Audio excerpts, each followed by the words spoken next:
Call to order the Wednesday, January 28th, 2026 Planning Commission regular meeting. May I have a roll call, please? Mike here. Amanda here. Lynn here. Daryl here. Michael here. Please rise. Pledge allegiance to the flag of the United States of America and to the republic for which it stands, one nation, under God, indivisible, with liberty and justice for all. So there. Yes. Doesn't need it. Approval of the regular agenda. Has everybody read tonight's agenda? Does anybody have anything? I move the accept the agenda presented before us. May I have a second? I second. Motion by Daryl, second by Michael. All in favor? Aye. Aye. Approval of the minutes, January 14th, 2026. Would you like to start? I do. I have a couple of questions. On the page 8 in our little packet here, it's I think the third page in the minutes.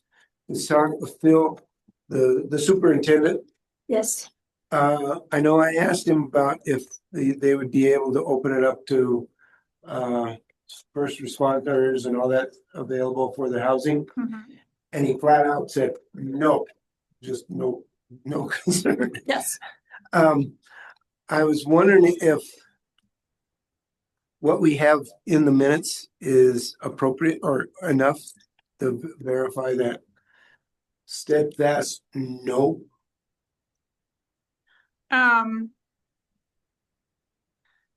I think Mike Sawyer clarified better. What page? Right after it, yeah. Right after it, because that's not an opinion. That is, they legally cannot Okay. do units to other entities. And so the Habitat for Humanity, that's private. Yeah. Their partnership group.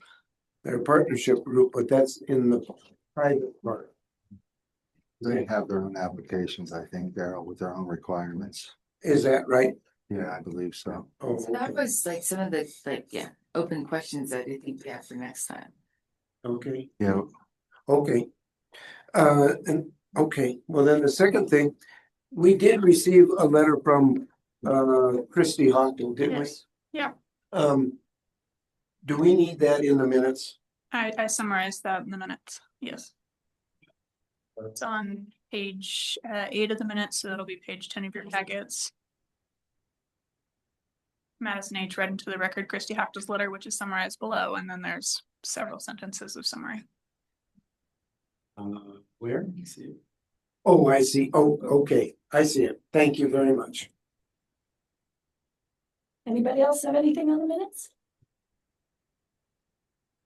Anybody else have anything on the minutes? Where we have, and I might be reading this wrong, but page number 5, where we talk about 137 total units. That was the 120 plus the 17. I know that we discussed that with Mike. But the question, and it might not be. So page 5, like I think some of the numbers weren't as exact as we discussed. And I think Amanda had a list of stuff that she asked them to come back with. But the 120, I thought their subdivision application was for 120 total. I know that we had a difference on the water tabs, but this 137. Their subdivision application is for 137, not 120. Excuse me? No, so the 120 were like, but there was a like 116 and 118 in the tabs. That, I mean, it feels like the numbers are not. Somewhere in that packet that did have something about 16 units. Not They have 17 units. We went through a long excruciating Remember that. determination. Yeah, no, of the unit. yeah, but this thing says mixed housing types and sizes for a total of 137 units. Yes. And that included the 17 that were existing, but Yes. the subdivision application was for 120 or for 137? 37.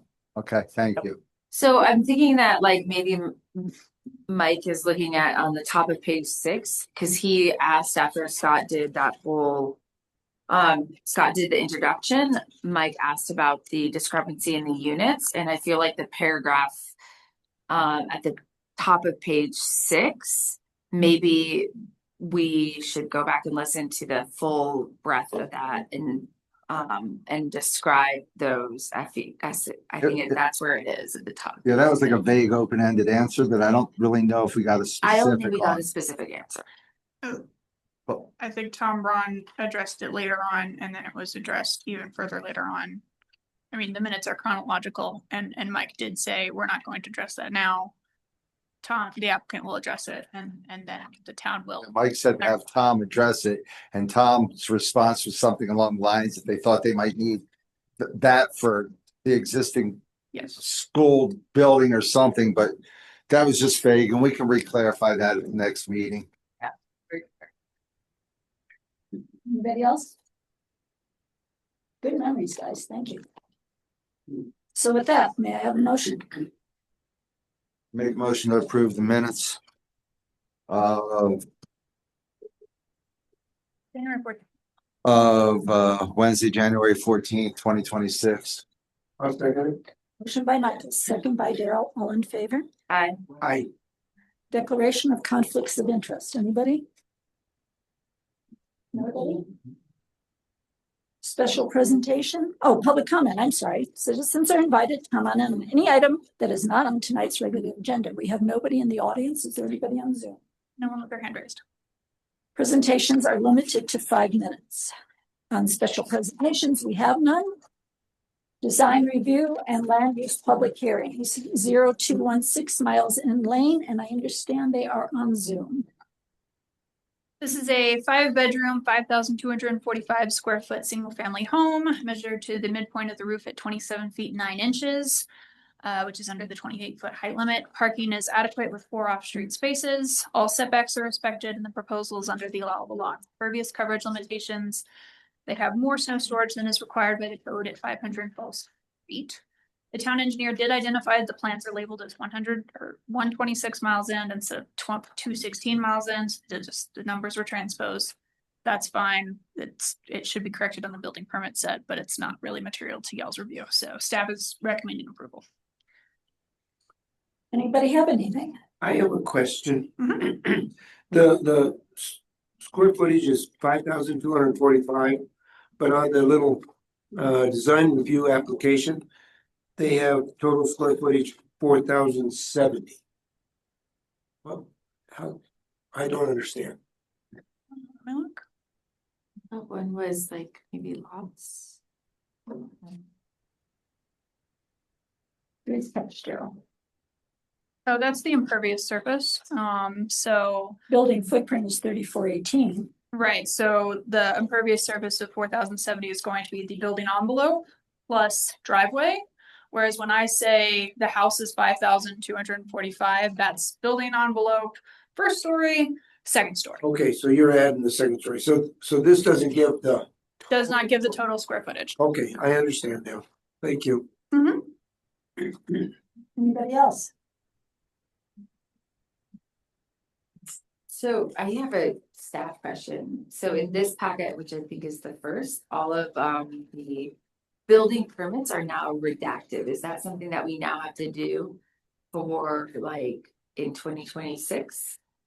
No, so late last year, we had been flagged by first Minturn North and then another business owner in town that they were getting these emails that were pretending to be from the town with invoices attached to them saying they owed the planning department $4,800 due to the process they had just gone through with the town for plan review fees, things like that.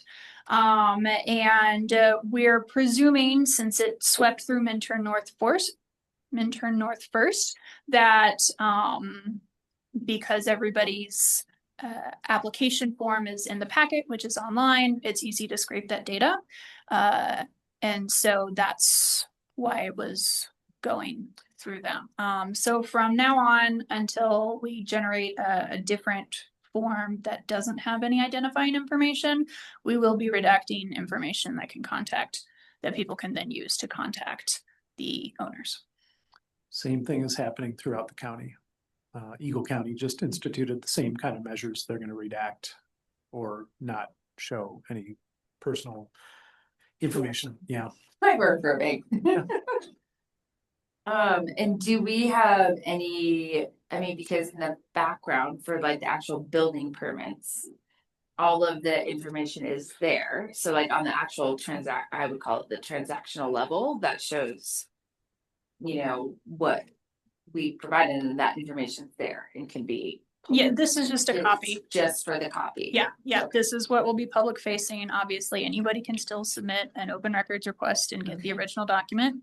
But for anything that is blatantly public facing, it will be redacting contact information. And then this may not be for this topic, but do we need to address that redaction in any of our code 16 and all of that rewrite in order wouldn't for I forms? think so. I would think it'd be more of a policy decision to do that internally, but so I don't think it needs to go as far as being codified.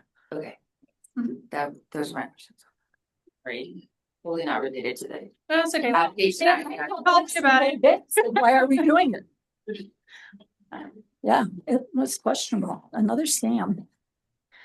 Okay, with that, does anybody else have anything?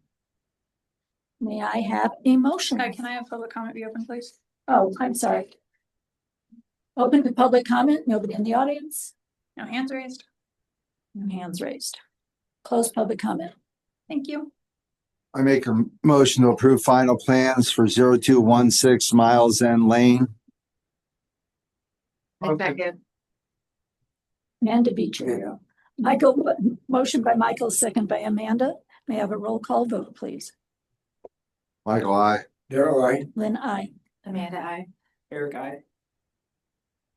Okay, 10166 Miles End Lane, new single family residence. So this is a 4-bedroom, 3,671 square foot, single family home. Its building height is 27 feet, 10 7/8 inches, still under the 20 height limit.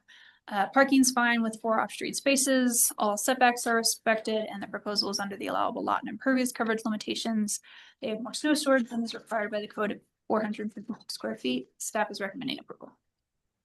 Again, anybody have anything? No. No. We have a motion, please. Yeah, can I have public comment, please? Oh, public comment. I'm sorry, okay. there's nobody in the audience. I I just tend to forget. There again, nobody is in the audience. Is anybody online? No, that's right. Thank you, Scott. Thank you for joining us this evening. We really appreciate it. I make a motion to approve final plans for 0166 Miles End Lane. I'll second. All in favor? Roll call. Michael, Gotta make this one formal. Daryl, I. Lynn, I. Amanda, I. Eric, I. Next, we have 0136 Miles End Lane. So this is another 4-bedroom, 3,566 square foot, single family home. Its building height is 27 feet, 4.5 inches. Parking is more than adequate with 6 off-street spaces. All setbacks are respected. The proposal is under the allowable lot and impervious coverage limitations, and they have more snow storage than is required by the code at 563 square feet. Staff is recommending approval.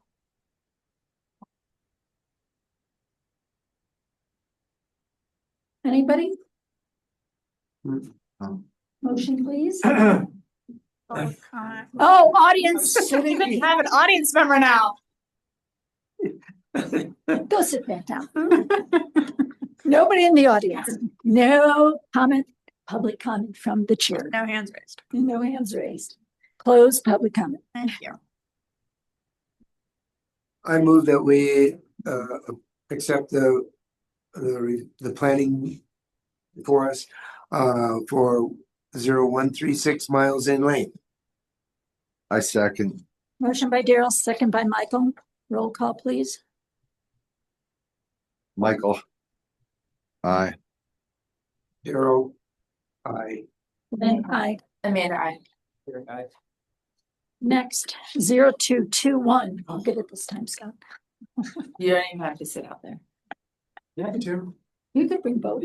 Okay, so this is another 4 bedroom, 4,258 square foot single family home. Its building height is 27 feet 8 and 5/8 inches.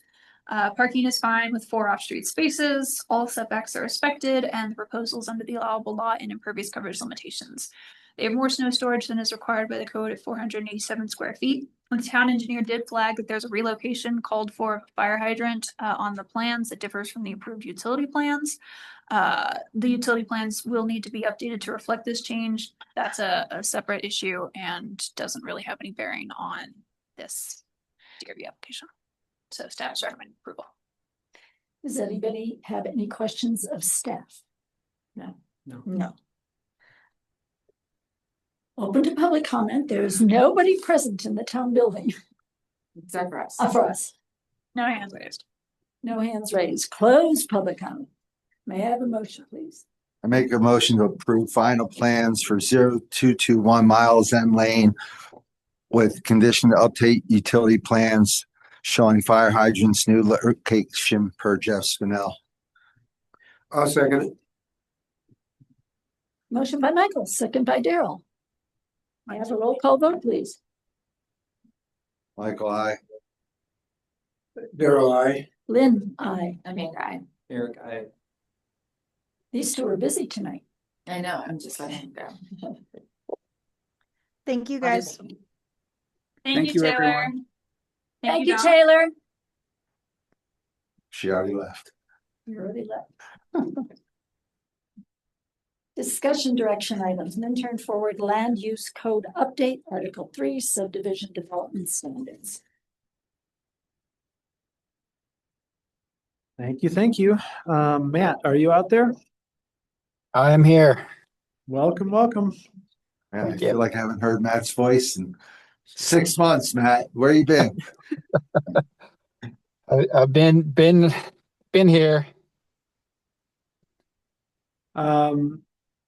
So hopefully you've had some time to go through a large section of the code. Pretty important section of the code. Matt, as always, I'll take this opportunity to thank you for your hard work to get us this before you took off for your pre-holiday trips and giving the Planning Commission enough time to really start diving into this. This is a landing spot for a lot of standards that we have currently scattered throughout our code. So one of the goals that we had when we started this project was to, where we can, consolidate and, deal with all those disparate sections of this says this in this place and it says something else over here. This really gets us pretty far down that road into pulling in all those standards, whether they're germane to a subdivision or just development standards.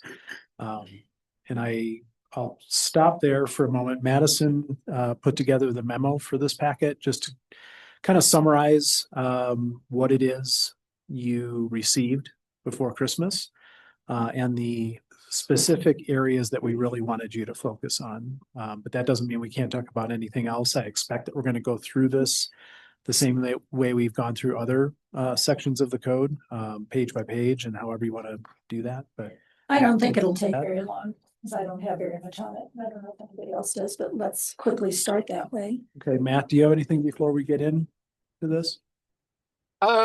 Yeah, I think as Scott noted, one of the intents of this new section or article of the land use code is to consolidate standards that were previously, or I guess today, they're kind of scattered throughout the code, which makes things difficult for everybody from an applicant standpoint and from an administrative town staff standpoint. So we've tried to consolidate those, and there's as Matt, noted in excuse this. me one moment. Yep. Please note that Jeff Armistead just arrived. Okay. We have to put it in there. Armistead in the building. Go ahead, Matt. Thank you. There's, I think I was saying that in this draft, there's a number of sections where it was noted that we, as staff, are still working on some sections and working to incorporate some existing sections of the code, like landscape standards, lighting standards, etc. But that's one of the main goals of this article, is to consolidate standards into one place in the code. Another, I would say, sort of substantial change that this article addresses or includes is subdivision standards. And we tried to keep those pretty basic, but as far as I'm aware, the existing code, land use code, doesn't really include any standards for subdivisions. So if somebody came in with a subdivision, and maybe you guys have dealt with this in the past, there's really nothing to say, you need to underground your utilities, you need to have water, sewer. I mean, all that's sort of inherent, but these standards will at least codify some of that sort of common sense stuff that needs to be addressed through a subdivision. And so that was a deficiency that we thought it was important to address through these standards or this new article. And we, Scott Madison and I have talked about, there's probably further work that needs to be done with these standards at some point in the future. Just kind of given where we're at with the Minturn Forward and trying to get the code update wrapped up as quickly as possible. Some of these standards, I guess further work on those is something that the town may look at doing in the future. At this point, we kind of want to get you guys to a point where there's not deficiencies, but also some of these sections are the sections that need further work. That really probably would take a fair amount of additional time that we just don't think makes a lot of sense at this point. And some of that may require some expertise that I don't necessarily have. For example, like certain landscape standards for water-wise landscaping, things like that. And I know some of that's already in the code today, but there are xeriscaping standards, things like that maybe there's some other expertise that's required to really beef up those sections in here. Thank you. Okay, so Question for that. for Matt? Yeah. Yeah. Oh, Matt, you're talking about landscaping standards, that kind of stuff. I've been constantly reminding Minturn North about the 4 foot from the house, 4 foot out, being non-combustible material. Would this be the point of putting that in our standards? Can I field that one, Matt? Yep, go ahead. Okay, great point.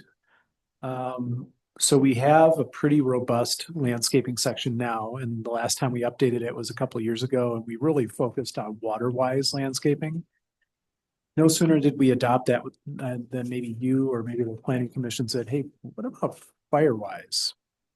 Okay? Right. The town, along with every other town in the county, has been working with the fire district and with Eric Lovegren at Eagle County to try to get to a point where we have a wildland urban interface code that everybody's willing to adopt. Primarily because the state adopted its own standards or requirements. And if you don't adopt your own as a local municipality or a region, they will impose their standards on it. And that has to do with building code, the construction of a building, the building envelope, and protection or hardening of the building. But it also deals with defensible space zones around a home. And so we've been waiting for this draft from that group to go to the state and for the state to tell us that it's acceptable. I have a draft of that. And so that was one of those things that I think Matt was talking about. I don't know that we would necessarily do too many changes to the landscape code at this point, other than plug what we have right back into the code. But to your point, we're trying to find a home for what I think is, 1 or 2 pages of wildland urban interface standards that find the right place in our code where we're going to adopt that, whether it happens with this adoption or it happens sooner. Quite frankly, we have until April 1st to adopt those new WUI codes as a town. So it may happen before we get this finally adopted, and we're gonna have to find a place to put it in our existing code. And then find a place for the new code. I hope that answers it, but it will address what you're talking about. Oh, okay. And does it apply like that wildlife standards? Because I don't think anybody here has seen that. Does it apply not just for like single families, but does it apply all the way up multi duplex also to subdivisions, major, minor, like all the way top to bottom, or how? I believe it does, but I don't know if it specifically does. I think it's targeted at all new major development or major remodels. So Next question, because Minturn is in we're high risk, like we all know that. I think there's one street, which is mine, that's currently rated medium risk. Do you think that we as a community, that's gonna cover us as a high risk community, or do we need to look at going above and beyond that interface, that wildfire or whatever that term was? yes, To protect our yes and community because yes. we're high. I think it covers us from the standpoint of presenting something that is jointly adopted across these jurisdictions, presenting it to the state saying, at a bare minimum, this is our standard. And I think each community could then go above and beyond that, Okay. whatever that means. Okay, and the only reason why I'm asking is that one, I know Eric personally, and I've worked with him on the Holy Cross Energy like components, and his big one is like Minturn needs to go. We're like one of the most critical communities because haven't of heard the that. internet. What? I haven't heard that from Eric. Yeah, he called us a cinder block or like, Thanks, yeah, thanks. cinder blocks. Yeah, because I mean, Yeah, from our insurance. people. no, I mean, I'm serious. I mean, he at the time was like, I'll come out to every single house, like. I hadn't come to that. Yeah, I mean, he's pretty serious. And so that's the question is like, is that baseline for like a community like Avon by the lake where Yeah, they already have the space, or is it one road we're in, surrounded by BLM? right. Very little defensible space, like. Did the Wildland group come and present to council? Yes, Very- I want to say they did. Yeah, I think they, Came in, I was at a meeting and they said that they would come out to individual homes. That may have been. that was there. That's right here. so to your point, I think maybe a logical next step after we adopt that WUI code, which is maybe we look at it as a baseline, bare minimum. The town collaborates with that same group or with Eric or whoever to start doing more community-wide assessments. Wildfire mitigation plans, things like that. I mean, other communities in our county have certainly done that. Yeah, and so then back to Daryl's question, do we need to look at that prior to final approval of this, or should we move forward with this and then do that type of adoption of more than baseline post, I guess? So, I would just practically recommend that we don't have the time to wait, take a couple months to deal with landscaping standards. I think we have good landscaping standards. The additional code language that's probably going to get adopted, maybe we'll get there at the same time, but April 1st, we're going to adopt this WUI code section, right? If at that time we still have the ability to insert something into the new code, or we want to put that in a parking lot and come back to it over the summer and spend some more time with it. That to me feels like the right way to go about this. okay, thank you. I know we're all looking at a summer that could be, Tindery. yeah, Do you know when, it's probably a loaded question, but do you have a sense of when the state is going to adopt? they did. They already did? They already did. And that we have until April 1st. Every community in the state has until April 1st to adopt something other than the state's mandated code, or you live with the state code. Have you read through it? I have not. Do you, I know do it you think was, we'll opt out of any of it, or you think we'll just kind of take it verbatim? I don't know if I can answer that. My sense is I was participating in the WUI group for a while, and then Kevin Ritney has been participating for like the last year. I think there were parts of it that they took and liked, and other parts that they either exempted or came up with their own kind of performance-based standard or metric that was equal to or better than the state's. That I think that's how this came together, but Because I've seen the council in the past, and you've been through it with other municipalities with building codes when the new code gets adopted every few years. And then they opt out certain sections. It's usually because it's costly. I don't get the sense that we or any other community had the option to opt out of too much. Good. I think you could come up with something that was as stringent, but not less. Right. I think. So. Does that ring true to what you know of it? Separate as I've been. But yes. Okay. All right, sorry, Matt. So I have one question before we start.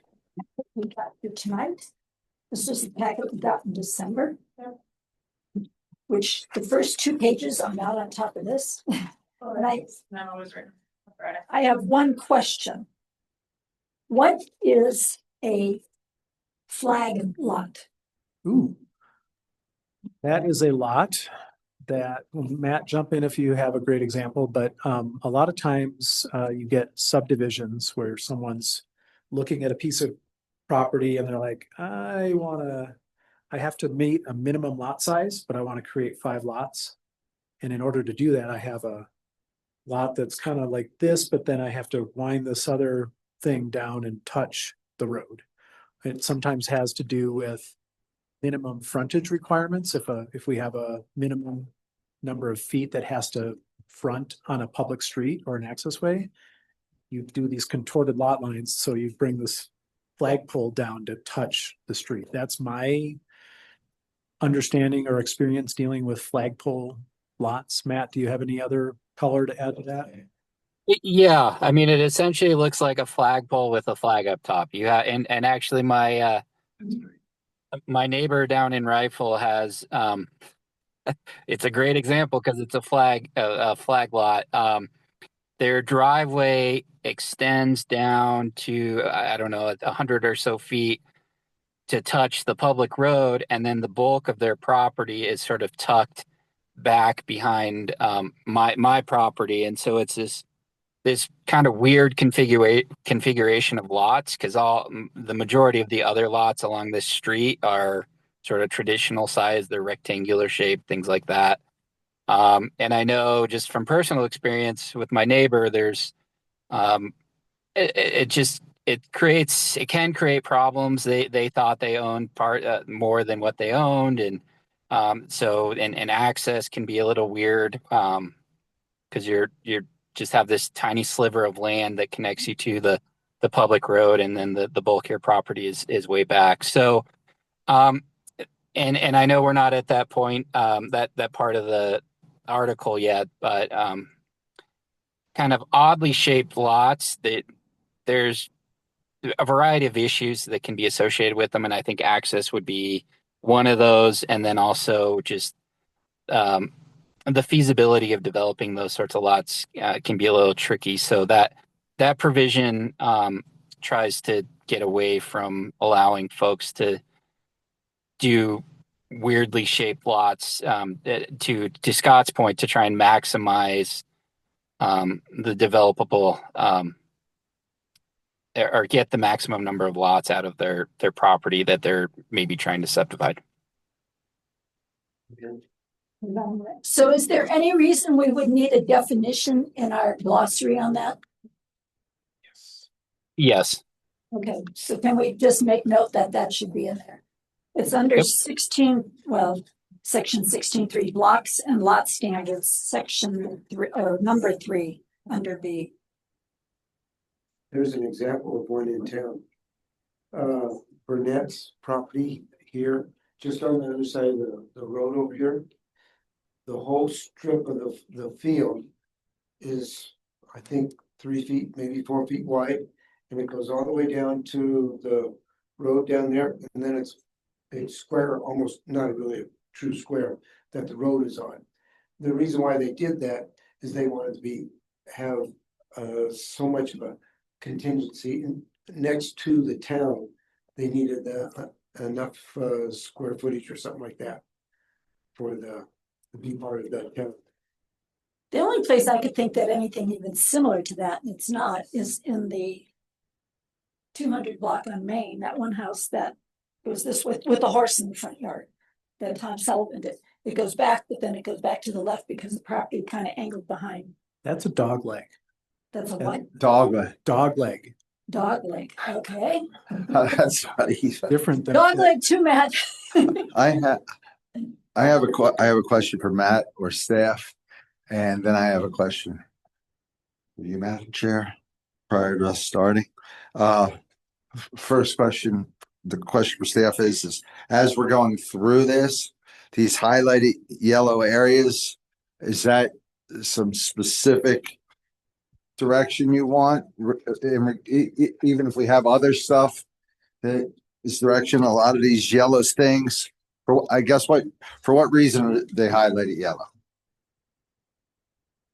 So what he's saying is on tonight's packet we got on page 143, motorized and non-motorized vehicle access is highlighted in yellow. However, if you go to the next page, it does say that there is a question that you would like answered. So is that why it's highlighted? But then on page 145, there's another little section that's highlighted yellow. I knew. Good job, man. And then my question, just general question for you, Lynn, is once we start going through these pages, I don't know what our process is going to be tonight.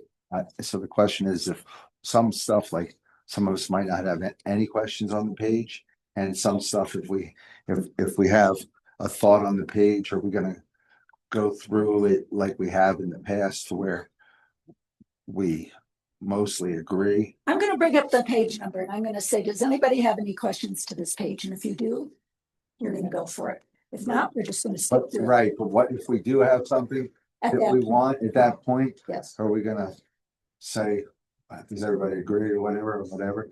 depends what the question is and how it works out. Okay, Amanda's back. Good evening, Rob. All right. Matt, you have an answer for why are things highlighted or not highlighted? I think, Yeah, so Thank I think we tried to, with the yellow highlighting and then the notes in the margin, tried to call attention to some of the proposed changes that we included in this, or additions, new requirements that were added, just to draw some attention to those. I know one of these is an example. Says gated subdivisions or gated access is prohibited. So just some things we wanted to draw the planning commission's attention to. Some of those highlights, I think, because we as staff were working on the draft before it went out in December. Some of that might have been just we forgot to pull that highlighting out because we were using it sort of for our own internal drafting of this article. But I think the bulk of the yellow, and then again the notes in the margin, really are intended to add some context or draw your attention to some of the changes or additions that are proposed. Yeah. Thank with difference. Okay. Or thanks. subtractions. Okay, thanks. Okay, so with that, does anybody have anything on page 143? Yes. Amanda, please. I apologize. You want to say something? Go ahead. More like a clarification question. Is there any way you can use the number that's next to the bottom? It says draft V1 Town and Midterm Land Use and Development Code. like number It's like one. one. Yes. It's way easier for me to keep track of Yes. notes that way rather than using the packet. You got it. Yes. Numbering. Easy. Thank you.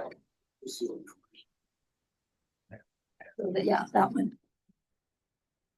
I don't know if we have numbers. So on the big we're just gonna go through every page questions? I'm gonna say, does anybody have questions on one? And anybody who does is gonna ask them at that point, and then we're gonna flip through. If nobody does, we're just gonna skip the page. Okay, I have two questions on page one. So the first is B1. is this currently in our current, so I was a little bit confused when I was reading through this. I'm not as familiar with our current code as maybe as some of like Jeff. Is this currently in our current code or is this a totally new component?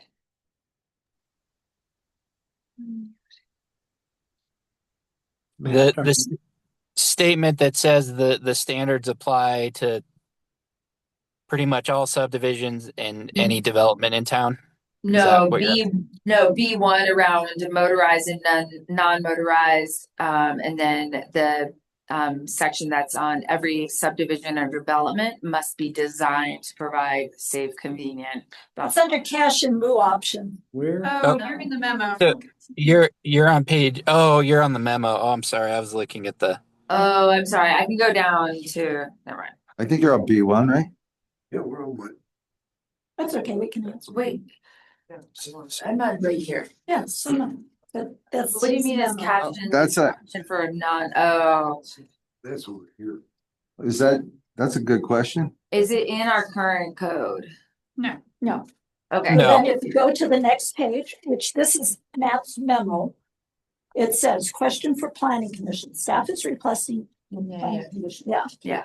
So then, that's not in our current code. And then the next question on B, which is B2, do we only have to, are the only two entities that have applicable standards for access, town and CD in Colorado Department of Transportation, or does BLM or Forest Service also have any applicable standards that would need to be added in this list that we need to consider for cash and lieu? So let me just clarify one thing. There's kind of two different aspects here. So the paragraph B, motorized and non-motorized access, that's trying to set forth access standards for new subdivisions and new development or redevelopment in town. And so that bullet or the paragraph number 2 regarding access improvements need to comply with town and or CDOT standards. We could add a statement in there that could say something like and or other applicable jurisdiction or something like that. I would like that, because if we're gonna Okay. ask for cash in lieu, then it should be covered anything that has applicable standards, not just town and CDOT. Yeah, but I'm Right. not, And so Yeah. the cash in lieu part of this is, and I can clarify what we're trying to get at there. That's kind of a separate part of this. But bullet point number 2 is really just getting at if you're doing a new subdivision or you're doing a development in town, access to your subdivision or access to your property where you're doing your development, that access needs to be designed to comply with whatever standards the town has for access. Like you have to have a curb cut. You can't have be driving over a sidewalk to get to your property or, and with the highway going through town, it's important that you, comply with whatever access standards CDOT has. So that's what that's trying to get at. And the cash in lieu, again, I can clarify what that is intended to address, here in a bit, but I just wanted to, number 2 is really the focus of that is saying that access to your subdivision or your development needs to comply with town standards, CDOT standards, and then we can add a statement that if there's another jurisdiction like Eagle County, BLM, like you said, or the Forest Service, that you have to address those standards as well. And then my second question is, why does staff think that a cash in lieu isn't appropriate for? So then the statement is like, so you have the bullet points above, if I'm reading the memo. And then it says staff does not think that it is appropriate to do the cash option if you can't meet these. Why does staff doesn't? Like, are you saying that they have to meet this no matter? Or are you saying, like, I'm trying to understand the question for planning, which is like, you have these statements above, which I think need just a little adjustment, but then it says staff does not think it is appropriate that there be a cash in lieu option for motorized access. Is that because you think it should be no discussion, you have to provide motorized access? Yes. Yeah. Okay, People need to be able to drive to their lot. You shouldn't be able to. Right, yes, whereas the non-motorized access sidewalks, things like that, oftentimes they would be connecting to a town sidewalk system, and we don't necessarily want to just have islands of sidewalk if there's not a system to Yeah. already connect to. So that's why we're proposing this option for non-motorized access, but you can't get away with not being able to drive to your house. Sorry, that roads need to be provided to through the residents. That's just not roads though, that's sidewalks too. The sidewalks would be the non-motorized access. Yeah, which is stated in here, so they Right. have to have some kind of non-motorized connection. Or the cash and lieu. Or cash in lieu. Yeah, so cash in lieu, obviously they put cash into account. I know. Is that what we want to do or do we want to? No. I don't actually. That's what I'm saying. I think it should be cash, I think it should be non-motorized and no cash in lieu. You have to have motorized and non-motorized access. Absolutely. So But that's just me and I'm if I can, I'd like to clarify kind of this cash in lieu, because I don't know that that's necessarily the appropriate terminology. I mean, we included that, and I apologize for the confusion. What we're trying to get at, and what Madison just explained, is there's times, and I've seen it in many places, where if you're doing a development, say you're doing a development in an area of town where there aren't other sidewalks, and the code says you must provide sidewalks, then you as a developer build a sidewalk that connects to nothing. And it may be 10, 20 years until the town is able to bring sidewalks and connect to that little chunk of sidewalk you were required to build. And I think the potential issues with that is, the sidewalk could start falling apart after that long, and if it's not properly maintained, and it just kind of doesn't make sense to have this random piece of sidewalk that's only right in front of your property if you're required to do that for your development. So what we're trying to get at is maybe a deferral option or something like that, where if you do a development and the town says, it really doesn't make sense for you to build this little piece of sidewalk yet. So instead of that, write us a check and we're at the staff level still trying to figure out how exactly that works, but it would be somehow the town gets a guarantee from the developer, whether that's a check or some financial mechanism to ensure that the developer is paying their fair share for the sidewalk, but then the town then decides when it makes sense to build that little piece of sidewalk, if that makes sense. So we're proposing to include some requirement around that gives that option of deferring when a sidewalk is built to a later point in time when it actually makes sense from the town's point of view.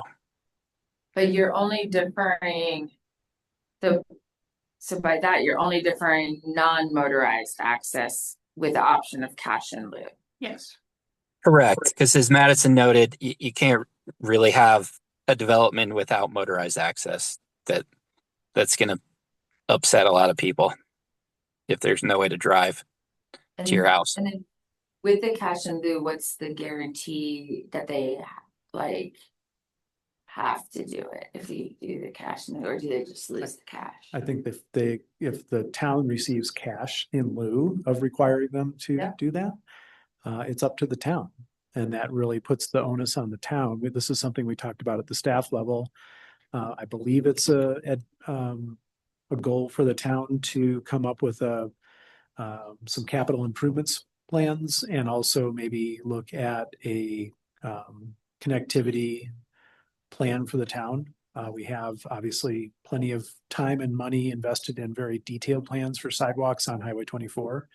But how we deal with that in the future, I think if you have a cash in lieu and you're taking in money, it would be great if we had a plan that showed in phases or over time, we're going to address this part of town in 5 years, right? And we've budgeted for it, or we're budgeting. So you're taking that money, you're putting it into some kind of fund that should go to a public improvement, including sidewalks. So If you're designing a subdivision though, and you are creating that road that goes to the subdivision too, that's part of it? Like there's no roads No, that. because that's motorized, so that wouldn't be, it would be a cash and new, but if they're But they're creating. gonna have to create the road though also, right? They're That's the motorized. Right. The They're- motorized create the is road. out of scope for cash and new, the I know, non-motorized. but once you just add the sidewalk, if you're adding a road that goes tonight, yeah. Certainly, I think another aspect of this is that it's, you know, a case by case. So we have a major subdivision in front of us and they have a mile, 2 miles of roads throughout their subdivision, whatever it is. And I think we have every ability during the review of that to say, you need to provide us a detailed plan for circulation for non-motorized sidewalks, bike paths, trails, those types of things. If they want to propose a cash in lieu, we have every ability to reject that and say, no, this is a major subdivision. If it's a pretty small subdivision or a one-off development, and they, like Madison said, if it's fronting on a street and we have no sidewalks anywhere in sight, and someday in 10 years, we have a plan that gets us to a place where we know we're going to build out that sidewalk network. We're going to take that money in lieu for that one little one-off project, put it in the bank, and hopefully spend it on sidewalks in 10 years. But for the big subdivisions, yeah, I don't think that's something we would just. But then it's staff, council, and planning commission that determine what that cash in lieu is based on this language, or is it, because I didn't, and maybe Yeah, I don't think we've worked out, as Matt said, we're. okay, so I didn't see like a table of like what's per trail, you get No. this many dollars per foot. You know, usually when you're taking in money in lieu of something or an impact fee or something like that, there has to be some kind of nexus study that say, here, we're going to charge you, we're going to take this much money because we know it's going to cost about this much, and this is your proportional share of that cost. We're not there yet. And I don't even know if we need to do a nexus study for this particular type of cash in lieu. I don't personally have any experience with a cash in lieu for sidewalks, so I think it's a concept. And we think that it might be a good thing to keep in here to allow us some flexibility. Right now, there's really nothing in our code, and that caused confusion. Of anything requiring sidewalks. Yeah, I think it's a good thing to have. Yeah, like you said, it gives us the power to have the option if we deem it appropriate, and if it's not, then great, then it's no big deal. Okay. Michael, do you have anything about cash and lieu? I'd like to go back to page 1. You go back to page 1. It's all part. I'd like to go back to page 1 We're not even in the Because- article yet. because Yeah, so we, you know, we've been going through this code for a long time. You know, I think it's important on certain things that we give some type of direction. And so it's not like when we started at the beginning of the code and it was random and then we were wondering where our direction was. So I'm pretty sure that on page 1 with the motorized, non-motorized, I'm pretty sure we're all in agreement with that, right? The highlighted stuff. Everybody in agreement with Yes. that? Yeah. yes, Wait, are we on actual page 1 or the memo page 1? memo page one. Little page 1. Memo page 1. Oh. And then you know, there's not something on everything that I specifically have, but stuff that I want to talk about, I want to come up with a consensus and everybody else can do whatever. And then as far as this cash in lieu goes, I bless you. You know, in general, like sidewalks and general stuff like that, I'm not a big, huge fan of cash in lieu. Like if you put in a sidewalk and it goes nowhere, eventually someone's going to connect to it, or you have a sidewalk in front of your house versus people walking on the dirt. But that's what we're currently discussing. So I'd like to hear everybody's opinions on that. And what Scott said was good, and what Jeff said was good. And I'd like for us to hopefully everybody talk it out and then come up with a consensus on what we think in regards to cash in lieu. If that's okay. Can we see if Daryl has any other questions to add to that? 100%. That's what I was talking about. And I don't. I don't think we should take cash in lieu. I think we should Make them do what they're supposed to do. Thank you. because that's how we've gotten into a lot of issues in this town by spreading things out. And That I was- kind of remember way back when there was some question about some cash and lose situation down at the south part of town for sidewalks. Yeah, we went through this with Belden because we don't have anything in our code requiring people to install sidewalks. And so then we were just like, and it didn't quite make sense for them to install sidewalks along Highway 24 because they wouldn't connect to anything. There's nothing at the 1100 block and there's nothing at the 1300 block. But there's nothing in our code that requires anything either way. So when the town eventually makes its way down to Belden at whatever phase 1/1,000,000th of the sidewalk project, the town will be on the hook for paying that. Belden will not have to pay into that because there was nothing in our code at that time. But our new code, we're gonna require sidewalks, correct? That's what we're talking about. Yeah, so I'm not, so go ahead. We know how I feel. Any other questions on this? I kind of like what, I can see it on both sides.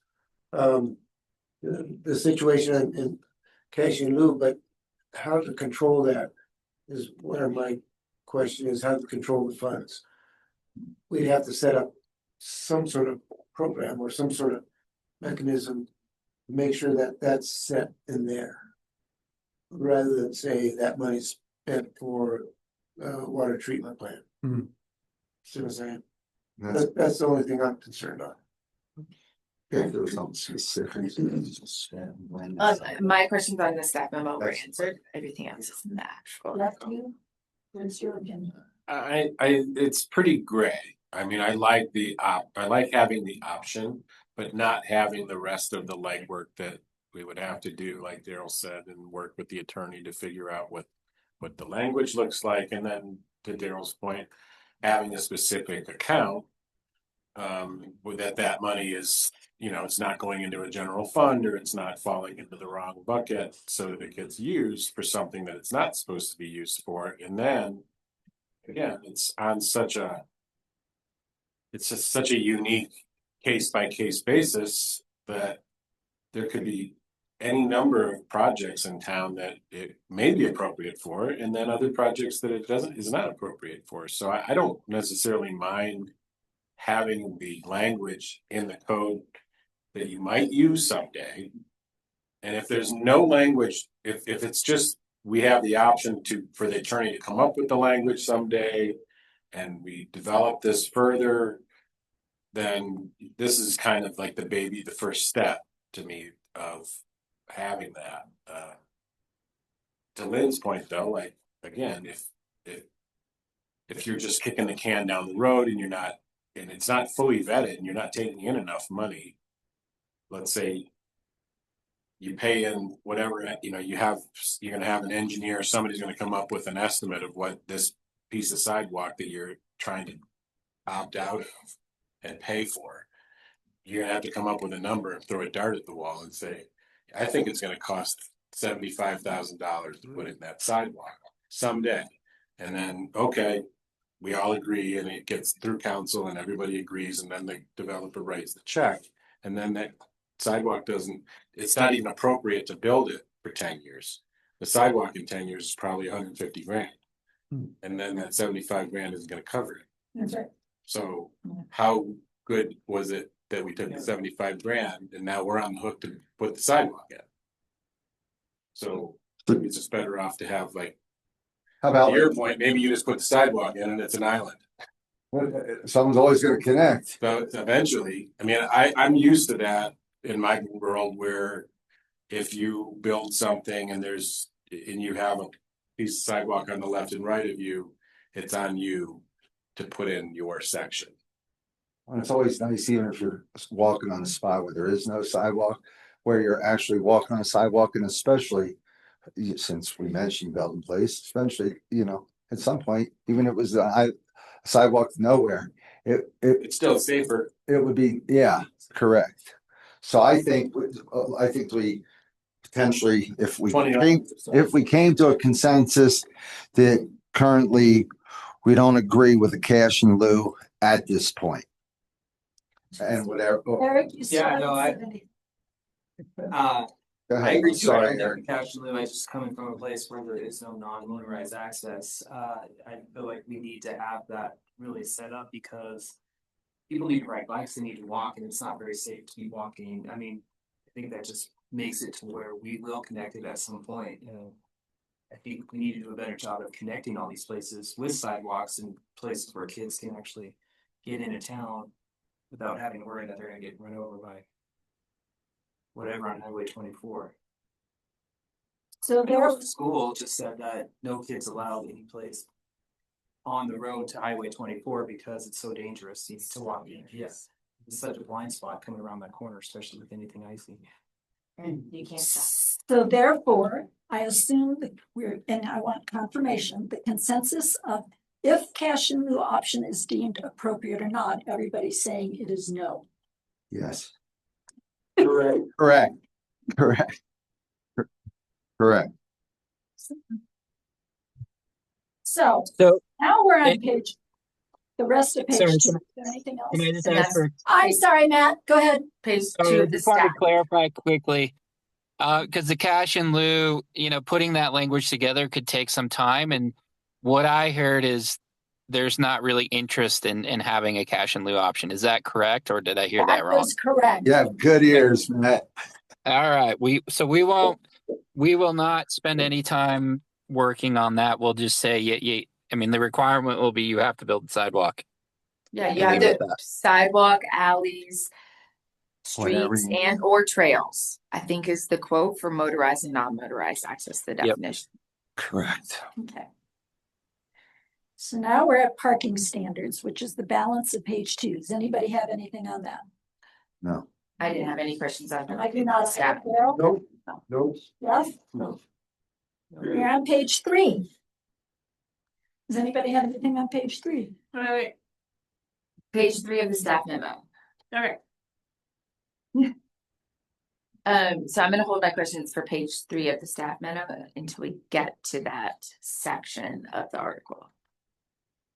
I can do that too. I have I have a lot. Well, I don't have a lot, but I have questions. I have one too. Okay, anybody else? What was that? What are we talking? Okay, so page 3 Yes, of the staff memo. yes. But this will come into play further into the packet on page 162, I believe. Yes, and Yes. we're holding our questions until that point. Are you okay with that? Oh, yeah, I don't have any problem with that. I don't know Anybody how to else? figure out where 162 is, but, Okay. okay. We're talking about page 4 of the staff memo. There again, it will come into play later. Are you okay with that? Yes. Are you okay with that, Matt, or do you want the question for the planning commission answered now? No, I actually think what might work best is if we just jump straight into the actual article.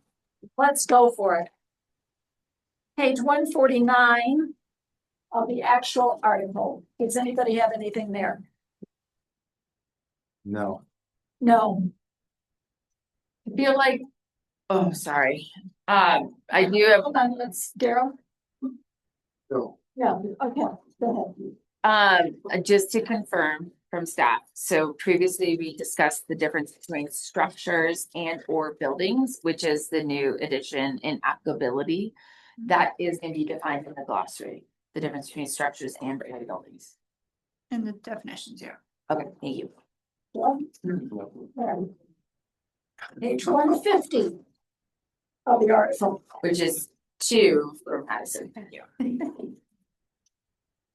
Anybody? You want me to go back? This doesn't have those numbers, but I can just do that if you'd like. It should on the Oh, bottom. it does, real tiny. Okay, I see it, the graph. Anybody on page 2 of the article? No, no, no. Anybody on page 3 of the article? No. Michael, are you catching up? Sure. Oh, Yeah. wait, can you? Hold on. Yeah. Madison says there, no, I have nothing on page 3. Thank you. Okay. Amanda, nothing on page 3? No, nothing on page 3. Jeff or Eric? No. Okay, page 4. Let's go back. Eric, anything? Page 3. No, page 4. Sorry. No, not until 5, I think. Jeff? Nope. Amanda? We're still on page 4. Yeah. Okay, so this goes to this is the section on the cash and the, Yes. thank you. I have nothing, Daryl. No, Page 4, I think Amanda already asked the one question, B, 1, and then we've already covered cash in lieu. So I have nothing else on page 4. Apologies on page 4 with the street and alley standards. The street alley and the standards on 1. Is there anything that we have to include on line of sight? I think we've talked about it on a number of occasions around the corners and stuff. Clear vision. Clear vision. Clear Thank you. vision is addressed later on in the article. Thank you. Yeah, it is in full. Thanks. Wait clause. Okay. It's like Daryl's mulch. no, right, right. Okay, we're on page 5. Michael? No, I have nothing on page 5. Daryl? I just have one clarification under emergency access standards. Emergency access shall be provided to each property in Minturn. Should that also say and development? Or is it equal? Properties covered. I think property covers development. Okay, thank you. Amanda, Sorry, say that again. page 5. Well, I'm actually going back to like 4, is that do we not need to reference the clear? So street and alley standards, off of the existing intent traffic volumes as well as those railroad factors. Isn't that? And but then it says. It's on page 150 or on No, page. no, I know, but I'm trying to make sure that those 2 sections like point to one another. No, no. No, Jeff? No. Okay, so we're done. Nobody had anything on page 5. Eric does. Eric does? Okay. I just want to know what the negativity on cul-de-sacs is. As you raise a family, I feel like cul-de-sacs are one of those prime kind of places you want to live. I know it's the streets don't connect, but if you have bike and walking access, you're not non-motorized access, is it just because of emergency vehicles, or what's the reasoning for not? I know, I don't like that either. So cul-de-sacs were really big in like the early 2000s. I grew up in cul-de-sac. But yes, I do believe it mainly comes down to connectivity. And oftentimes they're not, it's hard for emergency access vehicles to get through them or around them, or have access to them. So yeah, it's primarily a connectivity thing. Matt, do you have anything to add on why cul-de-sacs are viewed negatively? Yeah, and it states that in the first paragraph there. It's really related to the connectivity of your community street system. Having a bunch of dead ends really inhibits the options for moving around a community. That's kind of one of the reasons why many planners advocate against cul-de-sacs, and I know emergency service providers, if there is not an emergency access provided at the end of a cul-de-sac, where they could get through, they can really create problems when you're trying to respond to an emergency. If you make a wrong turn, and I know, these days with GPS and stuff, that's less of an issue, but just having a street system with a bunch of dead ends, if they're not kind of necessary due to again, it says in here you can have a cul-de-sac if it doesn't make sense to connect a street, or there's your street is dead ending into a hillside or something. A cul-de-sac makes sense, but in some cases developers will do cul-de-sacs for that very reason, that they say that, well, it creates more those lots are more valuable because that's where people want to live, because they're not having to deal with through traffic on their street. So it's, from a connectivity standpoint, that's the argument against cul-de-sacs. And then there's the sort of developer and homeowner standpoint that cul-de-sacs are nice from a, limited, there's less traffic on the street that you live on. Okay? Anything else? So do we have to have this statement that cul-de-sacs negatively impacts over, I mean, we have to have it? Or can we just say, I mean, just, I think what you're trying to say is like, it seems a little judicious. Yeah, No. I like them, I don't know. But I mean. That- where's he- Where does That that language statement- come from? I think that came from another code. I mean, it's not something you have to have. The reason it's in there is to try and justify having cul-de-sac standards. It's kind of giving some context to why those standards are in there. But if you guys don't like it, we can certainly pull it out. I like it. Please, Let me give some like staff background on this. please note that the town manager, Rob, has joined the meeting. Thank you. And like you guys can, do whatever you want to do on policy, but let me just give some background on why cul-de-sacs are just absolutely terrible.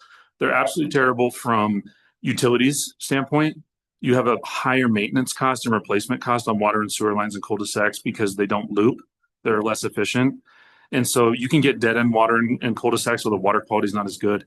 Another aspect of the public works departments hate cul-de-sacs is they're terrible for snow removal. It takes twice as long to do a cul-de-sac because you can't easily turn around, so you don't get through traffic. So you're increasing your long-term maintenance costs on snow removal. They're terrible for connectivity. Obviously, it increases vehicle miles traveled, so you increase traffic when you have a cul-de-sac. So I think there's like many reasons from a planning standpoint or a policy standpoint to say no to cul-de-sacs if at all possible. If you're gonna have cul-de-sacs, usually planners like to have caveats in there, like have pedestrian connectivity or like dedication of a sidewalk easement at the end of a cul-de-sac to the nearest adjacent road. So those are like certain parameters. I mean, there's many good reasons to get rid of them.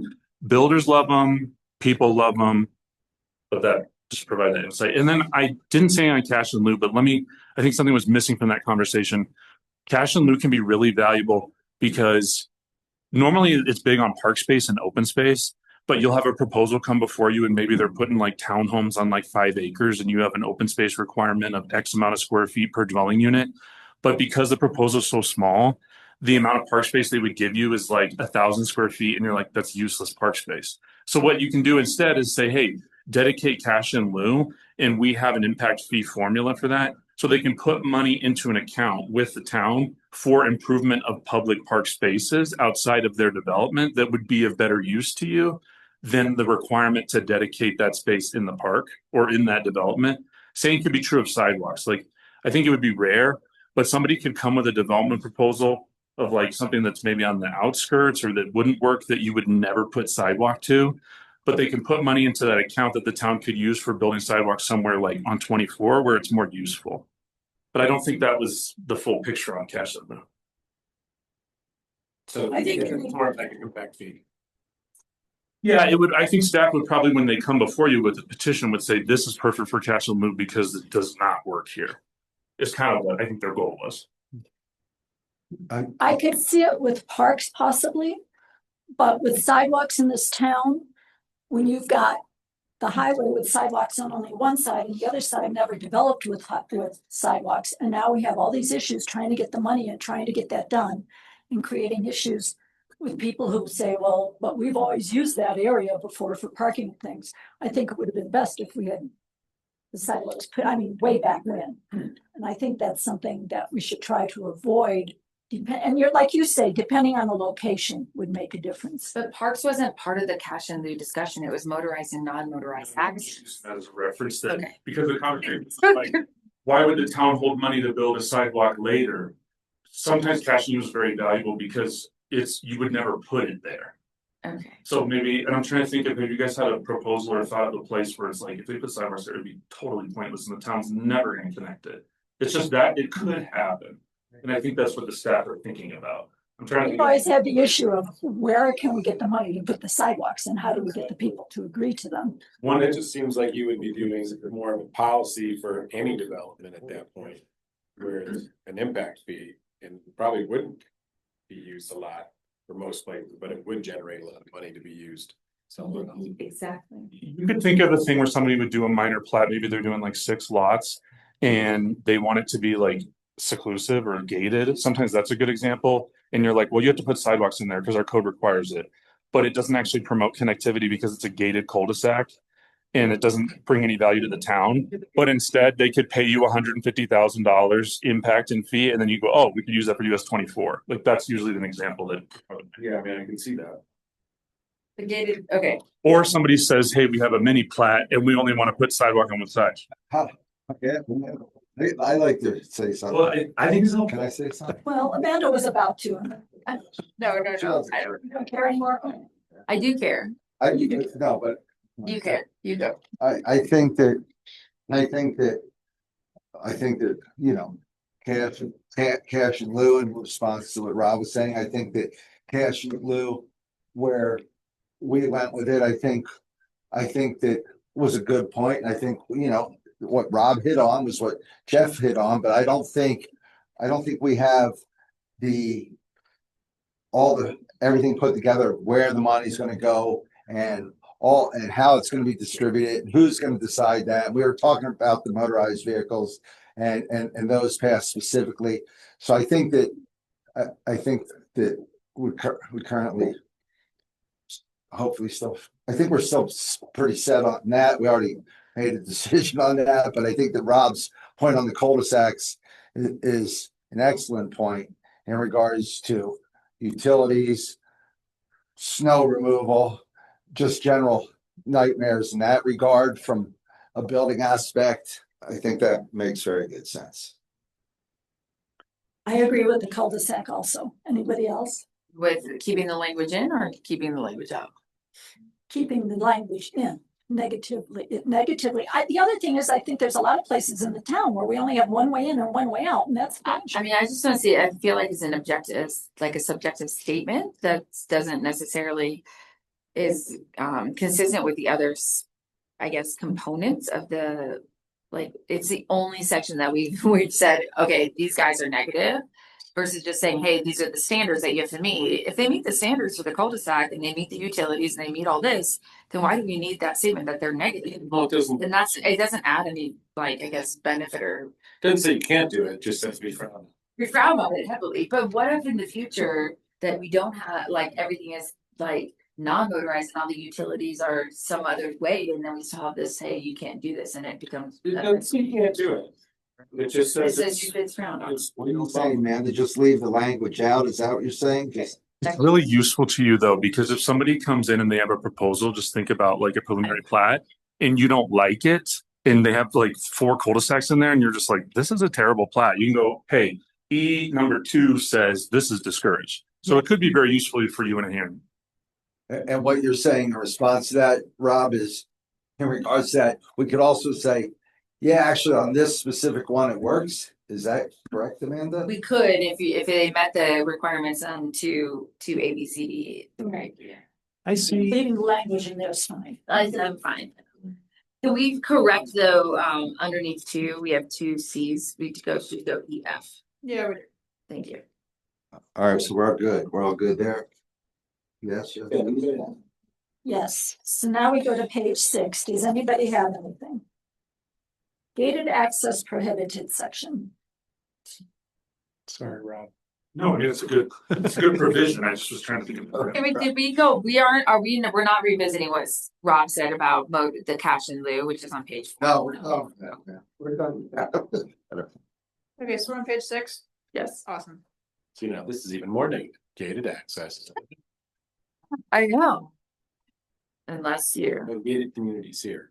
No gated communities here. Right, I was gonna put one on here. Michelle's and I. Okay, anybody have anything on page 6? Page 6, Michael? No, Page thank 6, you. Daryl? I have something. This is your clear vision page. Yeah. This is your moment. No, that's page 7, Jeff. It's on. We're there. It's right at the bottom of page 6. Starts on page 6. Michael Boyd says. Clear vision area is easy. Okay, how about page 6.5 and 7? All right, I have Can something. I add one thing real quickly about Yes, gated please, access? Matt, Go ahead, please. Matt. One thing that we have talked about, Scott Mattis and I, about gated access. We we've talked about adding a clear or a qualifier to that to say that if gated access is required for an emergency access, like if the fire department says, you need to put up some bollards here so people aren't using it as a street, things like that, that sort of situation's okay to restrict access, but a gated subdivision, things like that, that's really the intent of that Was that statement not there. in Malden? No, There it's was potentially first. in mine. Midtown, yeah. So we're suggesting that there another just sentence or so be added that clarifies that restricted access for emergency services is still appropriate when kind of requested by an emergency service provider. I agree with that. Anybody Okay. else? Just clarification, so gated access is prohibited just to a subdivision or development, not to a building or structure. Yeah, if you, Correct. do you want to put a gate across your driveway? Yeah.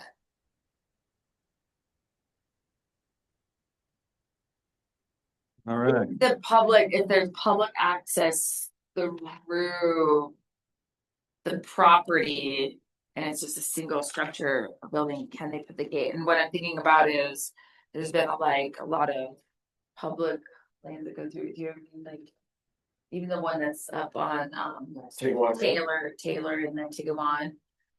Is this gonna would property owners still be able to put up a gate that doesn't allow? Look at the cemetery. But that's what I was gonna say. So access to the trail, you're referring? Access to the trail, but that's cemeteries because that whole piece, but it's not accessing a trail. No. It's not accessing a trail. I'm thinking more of an end of Taylor Street. Arn Palmetier's whole property. Robert Pierce, that's the bottom center mile. Where he has a road. Yeah, if He has a you, gate. yeah, so now he could never put a gate there. No, he's. I think he's county, Amanda. He is. Yes. Yeah. Okay. Okay, well, let's say if it wasn't county. What's a good example of that? Thank you. I'm just trying to think like properties and properties and. Yeah, I don't agree with that. Allow somebody to put a gate over something that. Okay, a trail. Public access to a trail. Even if it's just even if it's just a building or structure. Not. Alright. Michael, do you want to start with the measurement of clear vision? Yeah, I'm pretty clear with clear vision. I mean, when you look at clear vision, the clear vision's thing that I always talk about. I think 15 foot is, even when you have 15 foot, you got big vans and stuff out there, it's hard to see, so basically we've got everything sort of spelled out here pretty much on clear vision. My first note is, we need to define it. But then as you go down to the bottom of page 7, it's defined, to where the question is and to where I might need a little explanation from staff. Where we go down to 10 foot on the street and alley is that because I know that we gave that. What do we know? We know streets and alleys always change. We know back in the day when the bank was open, there was a road through the bank, but streets and alleys, we go to 10 foot. So is it 10 foot on the alley side and 15 foot on the street side? It's a pretty good question. Here's page 6 or page 7. I think we're leading. It's Backside of 7, top of 8. top of 8. Oh, so we skipped over 7 entirely. No, 7 specifically spells it out.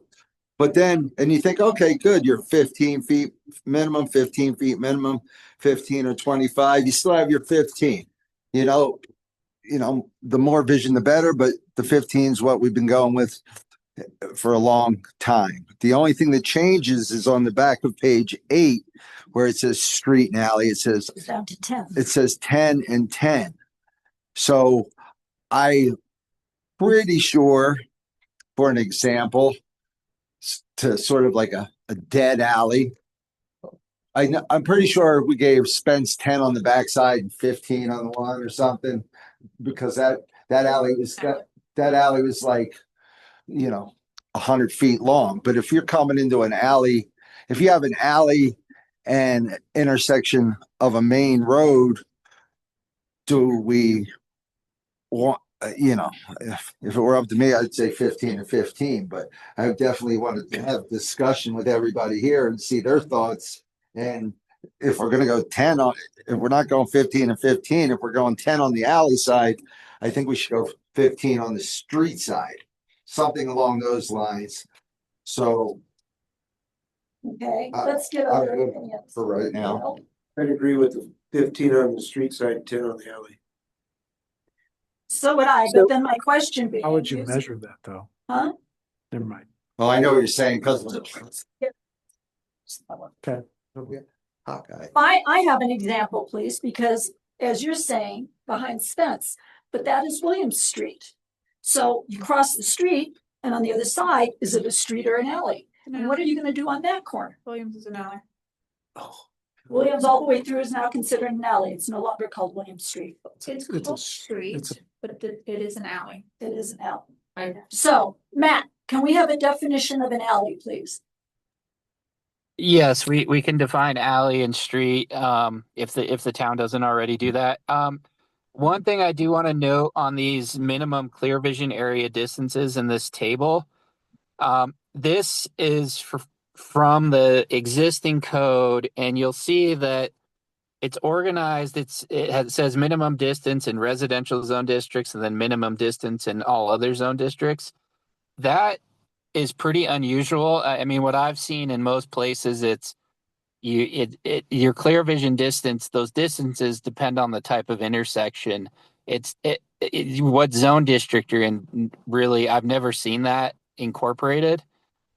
So I think, and it's noted in the margins, but those distances need to be reviewed by the town engineer. And my recommendation would be moving away from any reference to zone districts and just say at an intersection of two streets, at an intersection of a street and a railroad, etc., there's a set distance, and that's the minimum distance you have to adhere to. And I'll also note that up above, sort of the introduction to that table, it says that those are the minimum distances unless CDOT, the town engineer, or other jurisdictions such as the railroad requires a greater clear vision, a greater distance for those clear vision areas. So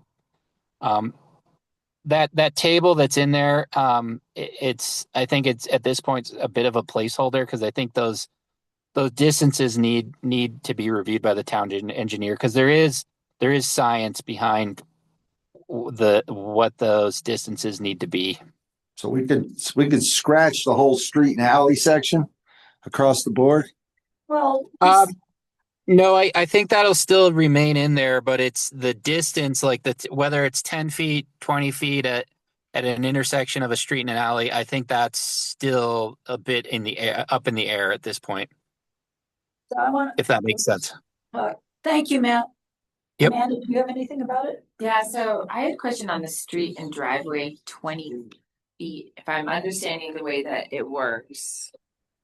I'm trying to figure out, like, just on my street, like, I don't think anything is 20 feet clear vision on that street. So like, would this, if there's like a new construction or something being done on that house and they're not conforming to this clear vision, would they then be just like it would just be a non-conformance that carries through? Like, I'm just trying to understand, like, because I feel like on some of these roads, like, this doesn't like work at all. Like, when it comes to the street and driveway only, the 20 feet, that's the largest. Matt, do you know what it is now? Is this the 20 feet for street and driveway? That's our. Yeah, that's what's in the code today, and there you can see in this section there's a bunch of language that's crossed out. The way it's worded in the code today, I found incredibly confusing. So we've tried to reorganize the existing code requirements in a way that hopefully makes more sense to folks. But again, these distances, you'll see that for a street and a driveway, the distance is 20 feet, and then at a street intersection, it's 15. That doesn't really make a lot of sense, at least, from my perspective. And I'm not an engineer, but, you would think an intersection of two streets, you'd want a bigger clear vision area than a driveway in a street. So, But when you have a driveway sitting on like a five, like that's sitting on the property line.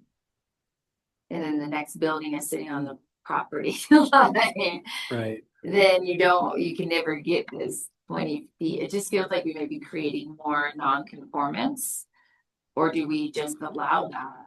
And if they are non-conformant with this, what's their, we're never gonna make them. Well, if it's pre-existing non-conforming, then Then no. it's just pre-existing non-conforming, but then if they're doing a new building or a scrape, like some of them, Then they have to comply. They have to comply. and do all of our new ones that are like, especially the ones that are being built on Highway 24. I mean, Those are plans that we have them show clear vision. yeah. Trying. We have Some one. of, Whether they park in there is totally a separate issue. that's totally separate, okay. If they And can't build fences, they can't have. I guess I'm fine. I just thought that 20 feet was pretty like, 20 feet, 15 across the board would probably be pretty good. yeah. let's get with the town engineer and see what he has to say about these. Because I see your point, I see your point as well. And my opinion is that there's also some validity to a site triangle that has everything to do with the posted speed limit of the intersection of a driveway and a street. If we're talking about Highway 24, that might be different than Pine Street or your street, right? The higher the speed, I think the more generous that site triangle needs to be. I'm also not an engineer, so I don't know if there's a section of an engineering code, whether it's ITE, International Transportation Engineers Manual, or AASHTO, or whatever it is, that's going to give us clarity on best practice today, because this is our old existing code. I like, can we make a note in the minutes that we'll Revisit it. revisit it with recommendations from Jeff Spinell or something? Yeah, and then yeah, and then the other piece is the obstructions in clear vision area. So, I mean, that's the other piece. So, I mean, nobody wants to tell my neighbor that they have to remove their nice brick wall.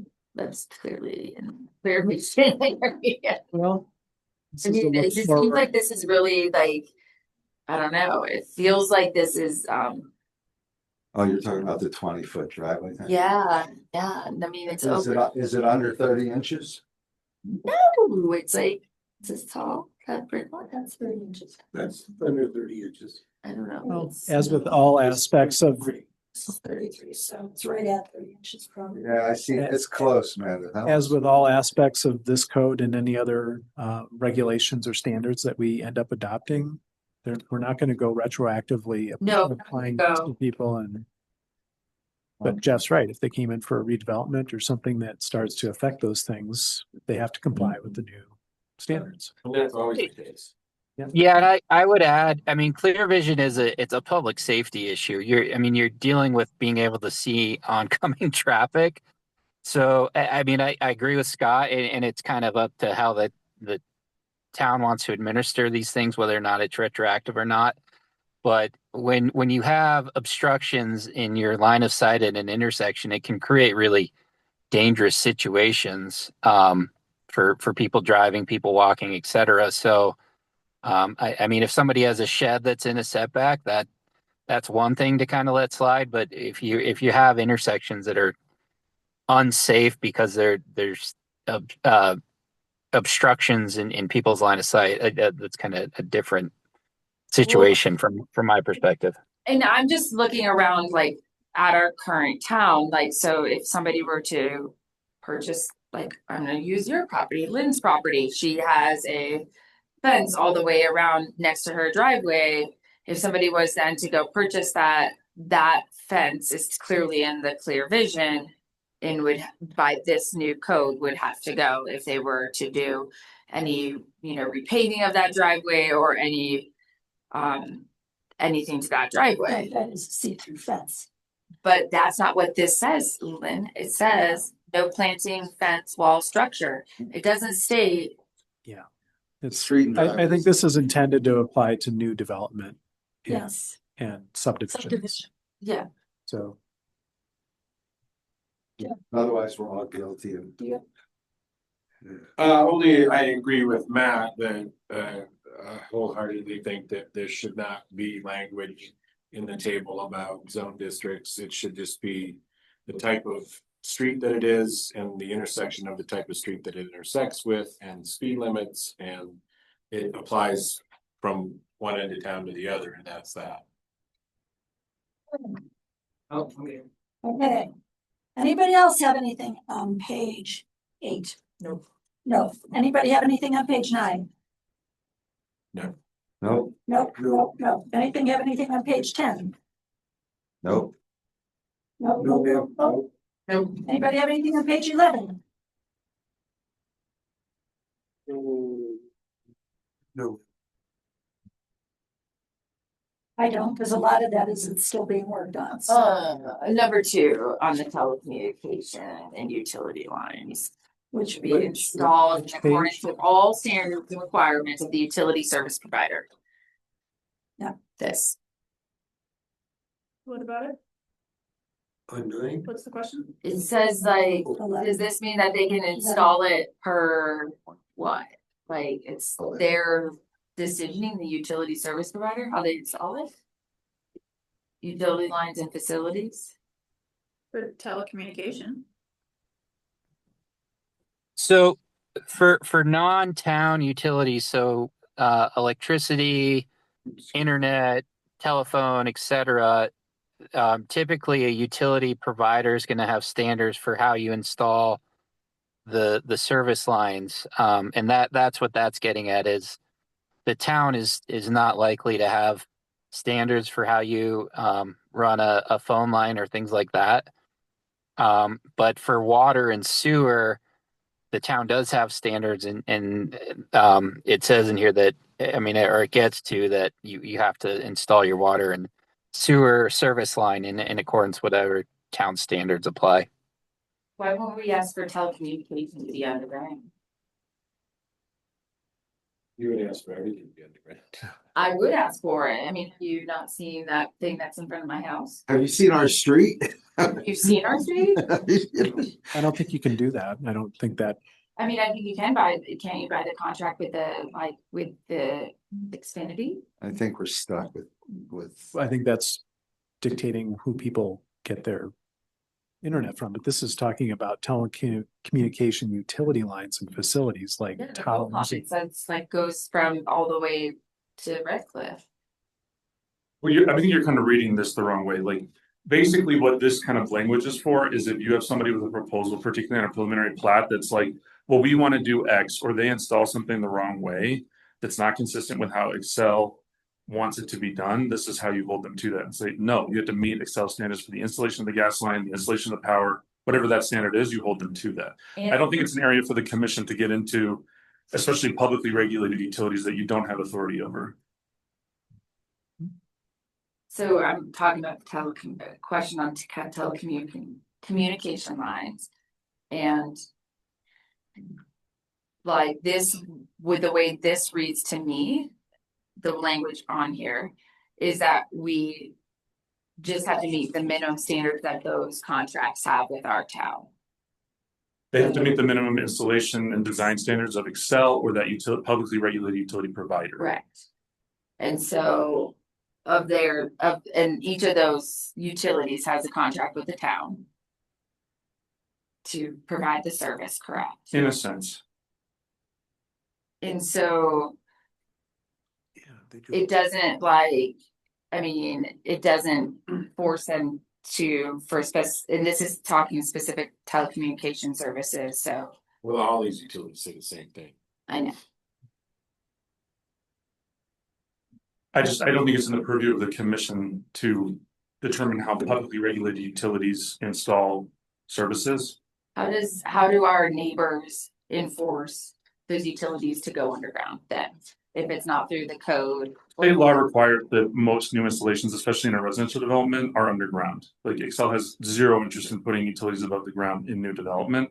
They would make the developer pay for that. So this holds them to Xfinity. Like same for telecommunications.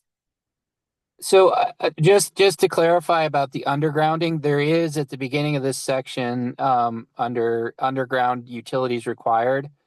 So that would require, except for certain types of utility components, everything has to be undergrounded. So Thank you. that applies to all utilities. And then this other language about utilities have to be installed in accordance with Excel's standards or Comcast or whoever.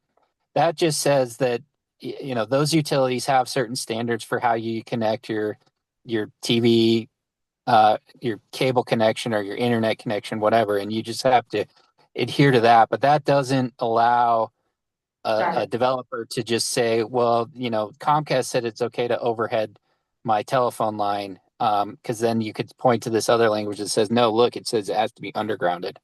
Okay, thank you for that, Matt. Yep. Eric?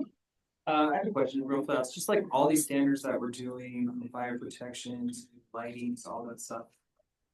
But like, in our last discussion, there was a lot of discussion about wildlife. Is it standard for, do other towns have wildlife standards or anything like that for interacting with?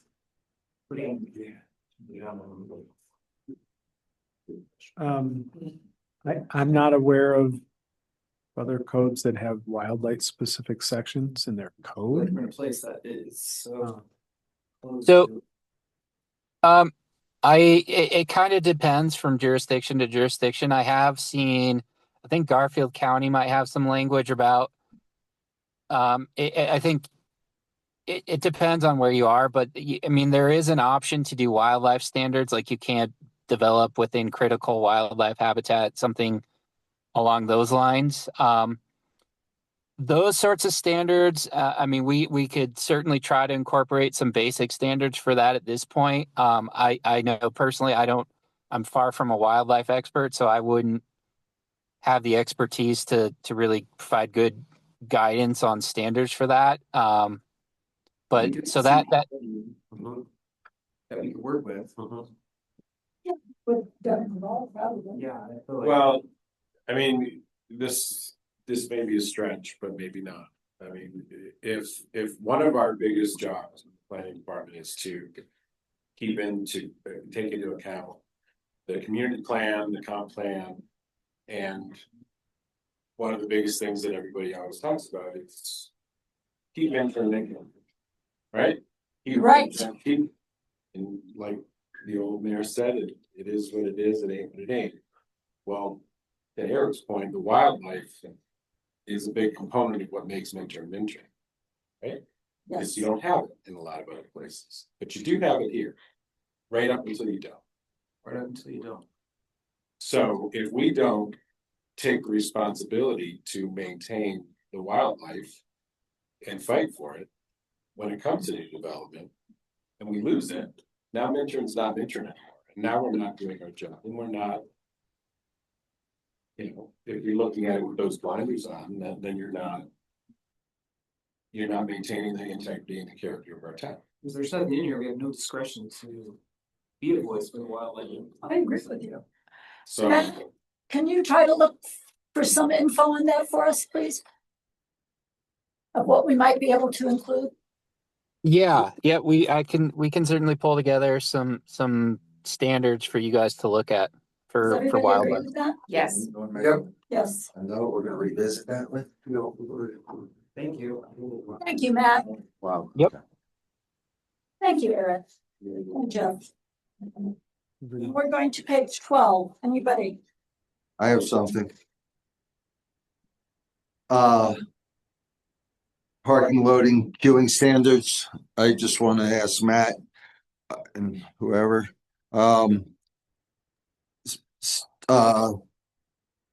paragraph, whatever it is, the one in yellow. Basically, that area is also going to comply with any clear vision standards. Scott? Question mark. Which page? You're on 12? I'm on page 12, and I'm section parking, loading, and queuing standards A, the purpose. And then you go down, it was 3.2, but now it's 2. And we don't have clarity in there. So I thought for clarity, we should add must comply Oh, with clear vision standards. I see what you're saying. Is everybody okay with that? Absolutely. Yes. All right, Matt. We got a unanimous on that? Okay. So does, Thank you. this is for parking areas. So Michael's just saying. Clear the Anybody on page 13? entrance or exit of a parking. I have a clarification question just on On which section? D. What's a fraction? Is that like a motorcycle space or is that? Why would some parking spots be 0.4, 0.6 or point? Yeah, so, For children. Yeah. so hotels often, you'll see that in the table later on, we currently require 1.16 spaces for hotel rooms. So if you have a hotel with 10 units, that's 11.6 spaces. So at that point, you'd round up and you'd require 12. If you have 11.4 spaces, you would round down and require 11. And I'm assuming this refers to business areas. Just round It's up. the only place we have fractions. We don't Yeah. require. So somewhere in there, should it mention the word business off-street parking? I don't think that's needed because we don't require fractions for anyone. Or we don't, but we can if you want. Yeah, it's just, I think it just covers the basis. If there's a table that has that fractional number in it. For whatever it is you're trying to develop, this just backs it up.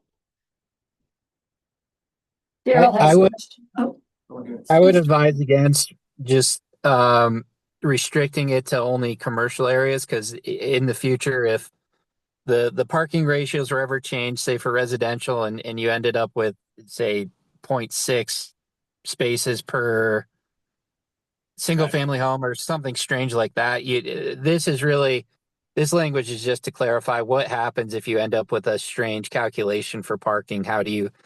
What are the rules for rounding up or down? Right.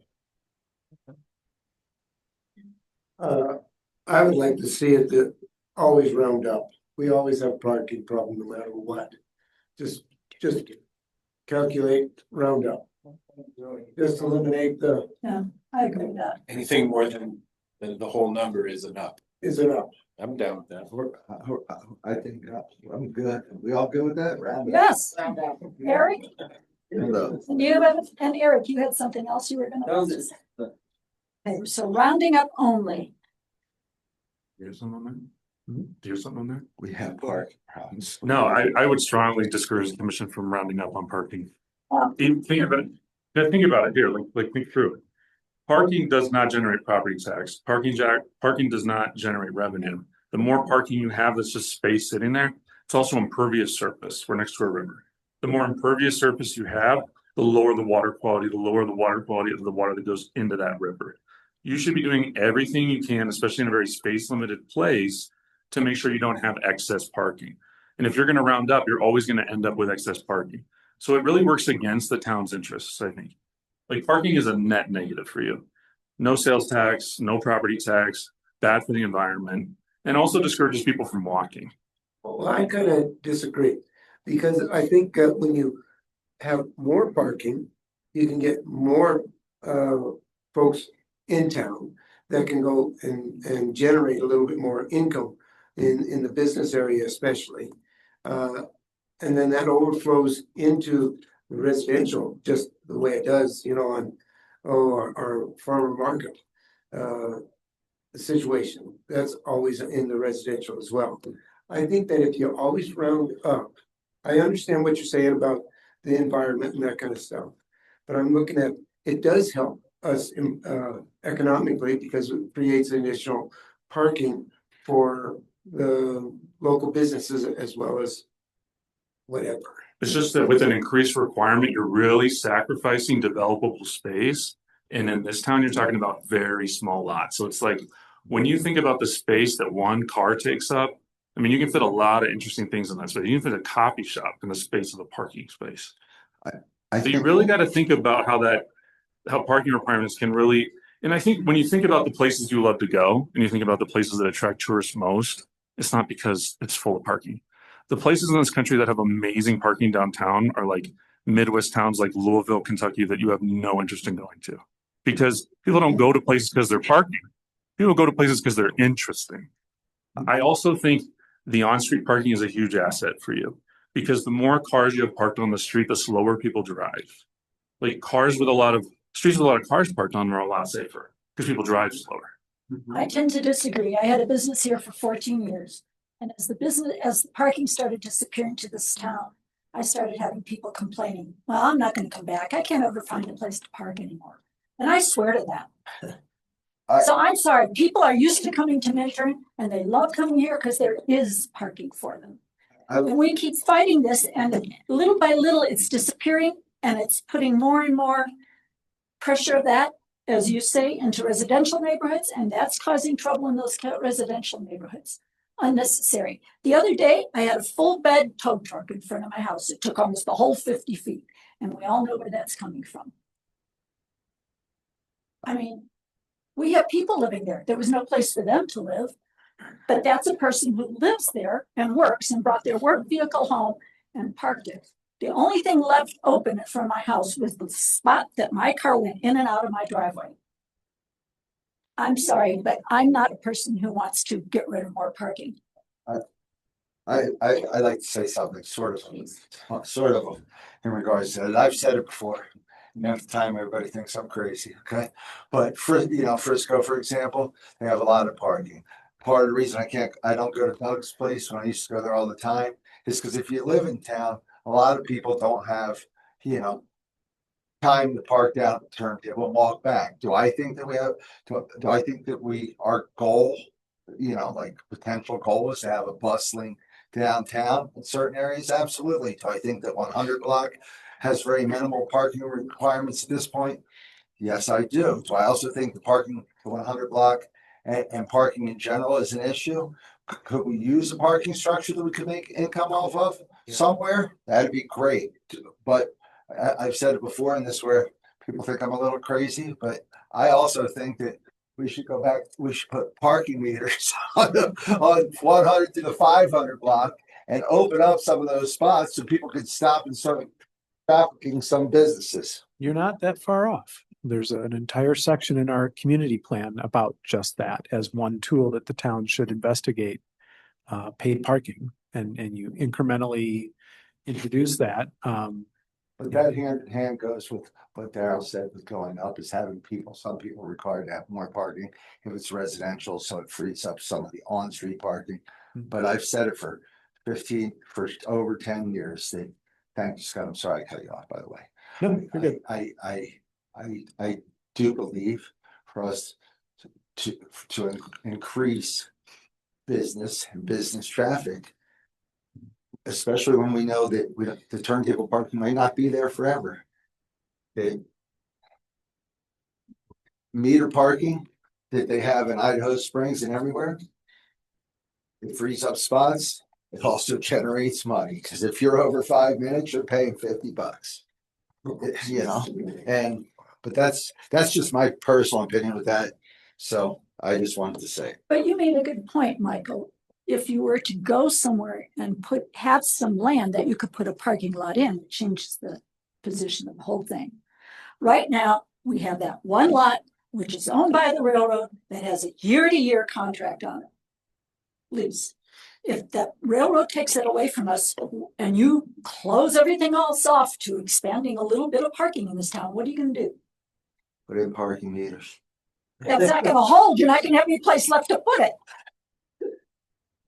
Anyhow, Eric or Jeff? No, I hear what Mike's saying, but I don't go to Avon anymore because I have to pay to park every time.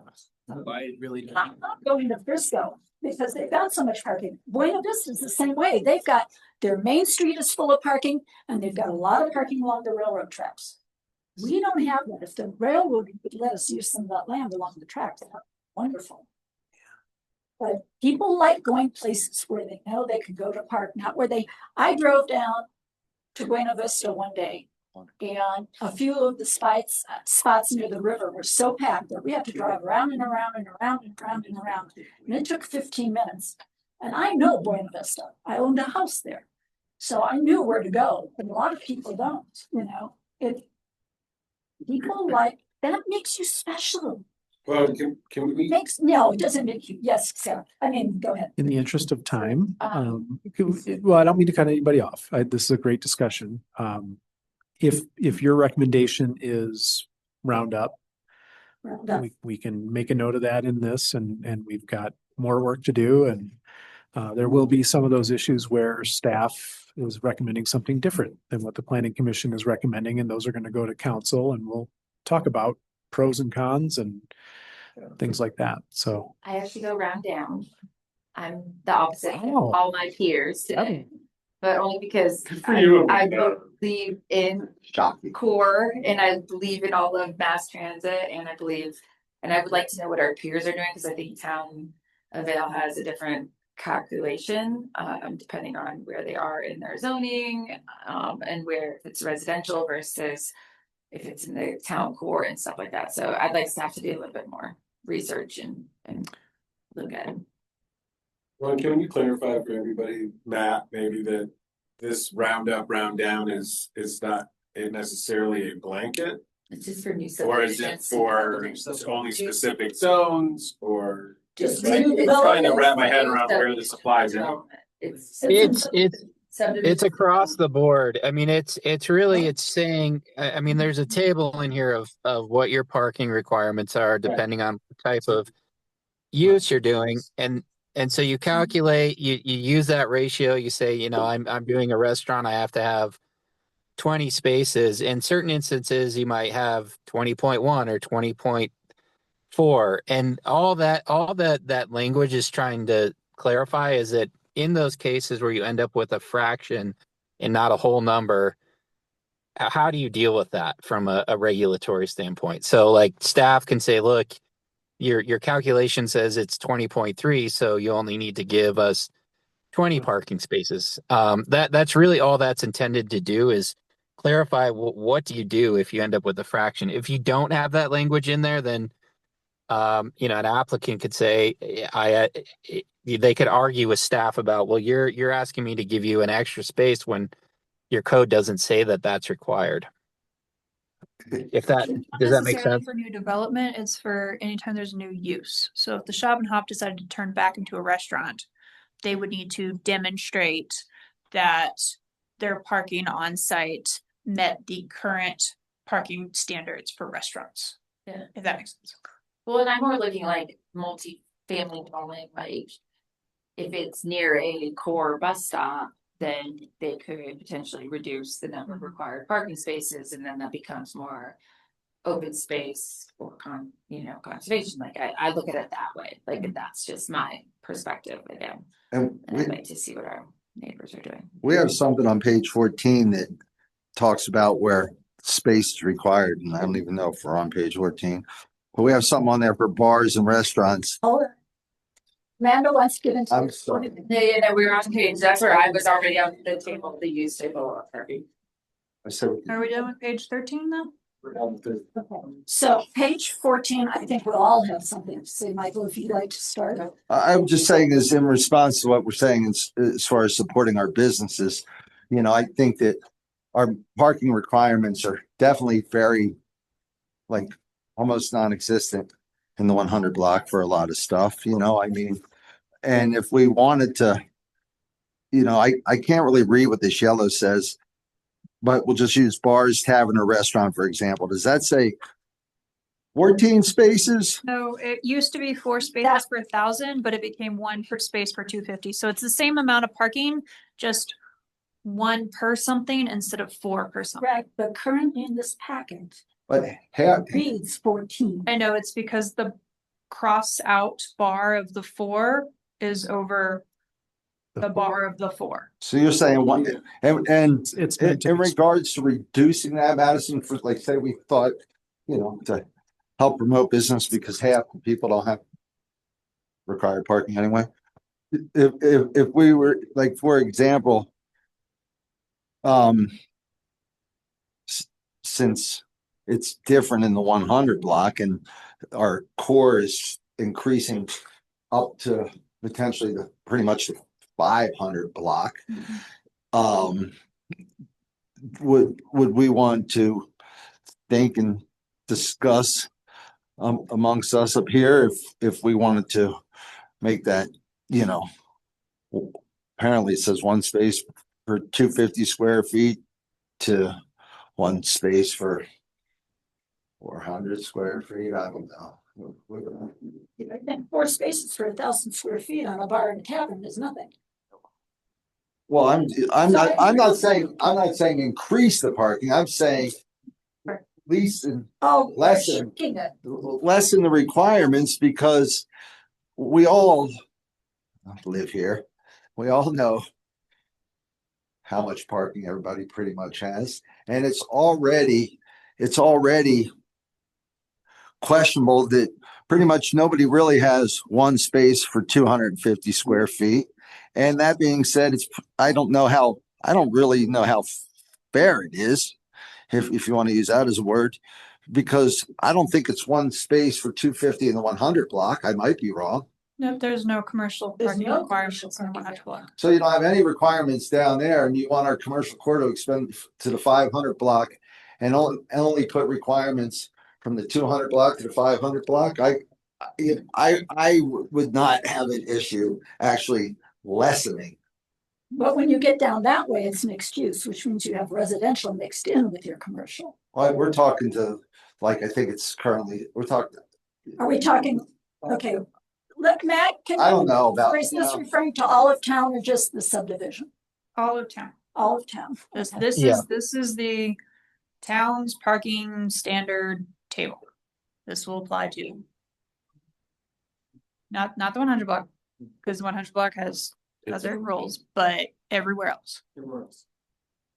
I just think that it's hard to really, you really think you want to increase business, in the town. I mean, the fact is we have parking spots, 2 spots for a 3-bedroom, which technically I feel like it should be a spot per bedroom, but it's not.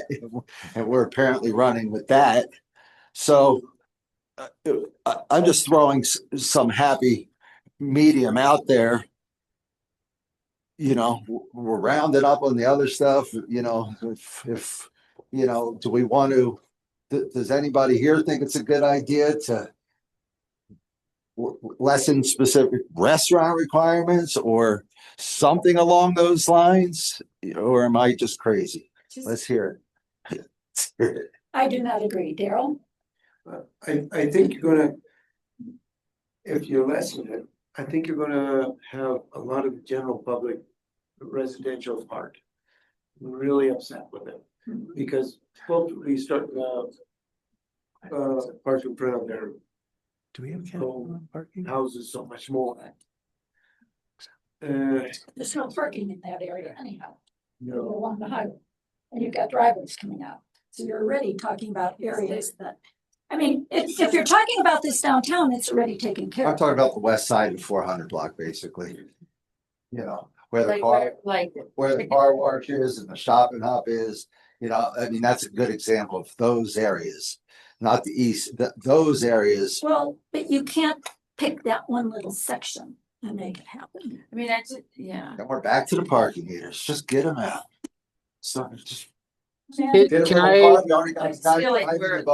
Obviously, we're not there yet on this parking section. That's the clear part, I think, where you're hearing from all of us is like, we have continued work to do in this area. And Now's the time to work. I know, and We chose not to, we have done, Madison has done, this 5 years ago now? Yeah. What's called a policy scan. So we looked at 18 different jurisdictions, Carbondale, Frisco, Breckenridge, Silverthorne, all these different mountain towns and their parking requirements. And I actually hired you so I could understand it from intern, but also understand it for Fair Play and Red Cliff, because they were talking about parking standards at that time. We talked about the fact that we don't really have the time to do that same level of policy scan right now, and we needed to make adjustments to the parking standards that we have. And that might be another thing that we come back to and have a more robust research effort to do this and talk about it more in depth at a later date. This is another one of those things that we could spend a lot of time doing, but like what I said, I think now is the time, if you have particular things that are jumping out at you that you don't feel comfortable, or you're not understanding how we're getting to these new numbers or whatever, let's talk about it. Because that'll inform whatever work we do moving forward. I think there's opportunities to make this better and more clear, which is why we went from one space per 1,000 to one per 250. It's just easier to interpret as staff. We knew we could do that. It's the same number. Fine. I'd like to point out that just for everybody while they to think about it, I understand Lynn's specific points, but we all have lived here for a long time. Remember when CDOT plowed Highway 24, and in the winter, there was no public parking on the streets. You had to be, Main Street was dead empty every night because the plows came through and they blew it in everybody's yard. But so at that point, people survived parking in their spots on their property. Part of that is round up, but I understand the specific in regards to residential and the mix. I don't know how we go around that. And I've talked a lot about this, so I'd like to hear the rest of everybody's thoughts.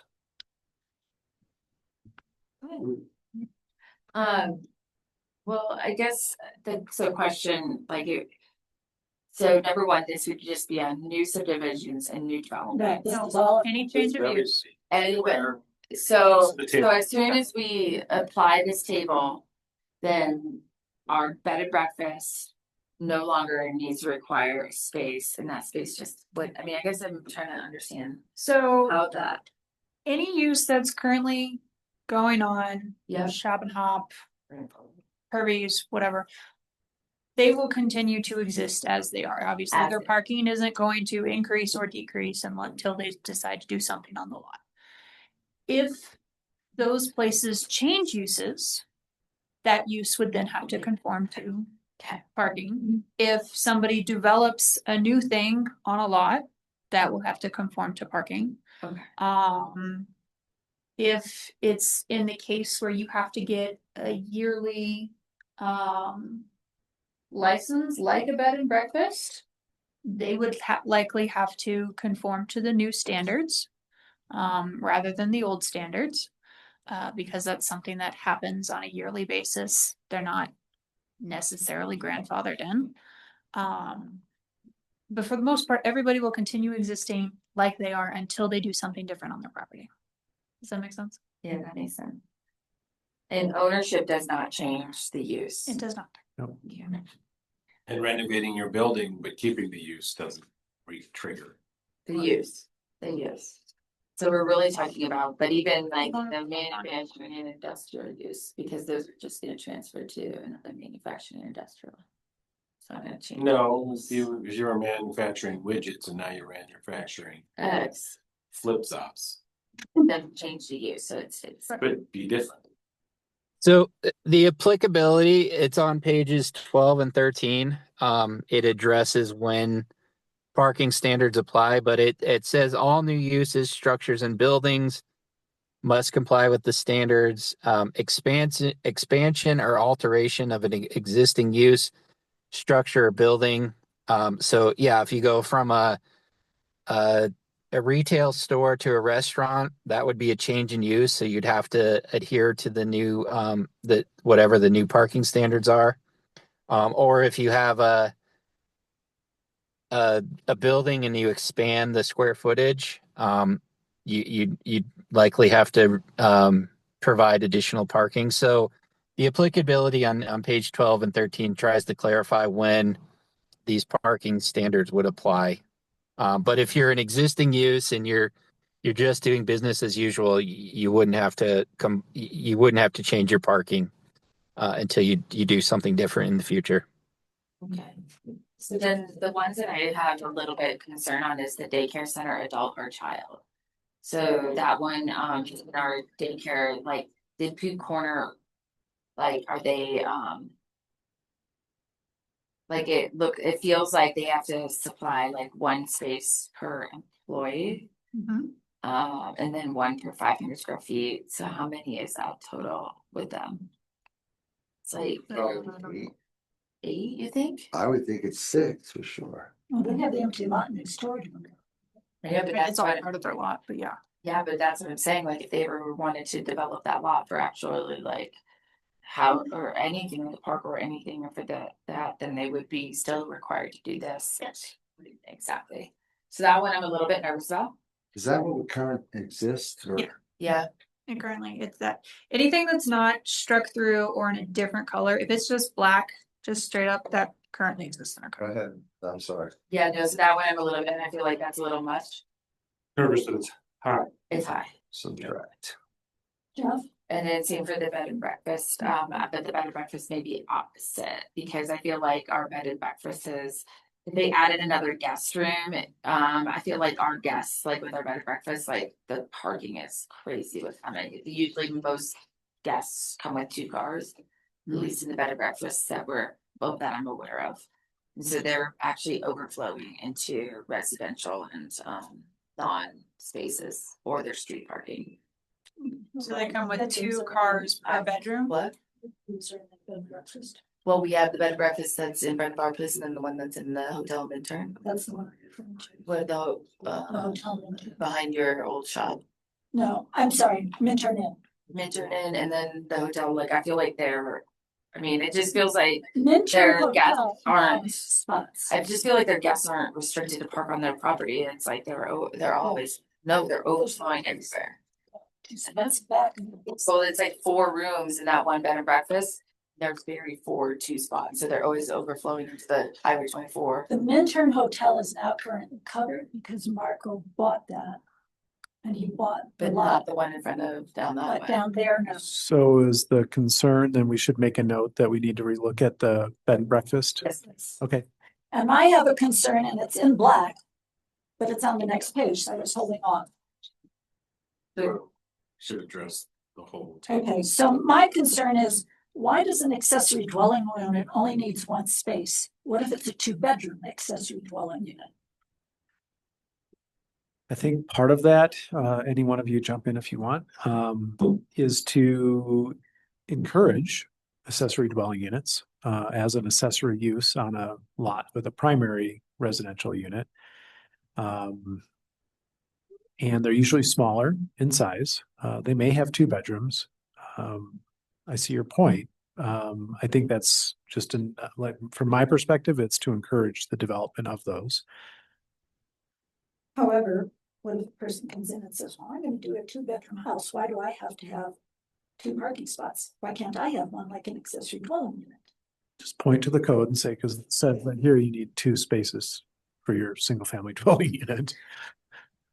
Rob, do you have any thoughts on ADUs or? Matt? Yeah, I would agree with you, Scott. One of the issues with there's a number of issues with parking standards, but if your parking standards are too high, it can prohibit things from happening in your community. And ADUs is a great example where if you required a high number, and again, this is minimum number of off-street parking. It doesn't prohibit somebody from doing 2 off-street parking spaces. It just says the bare minimum we as the community are going to require is this.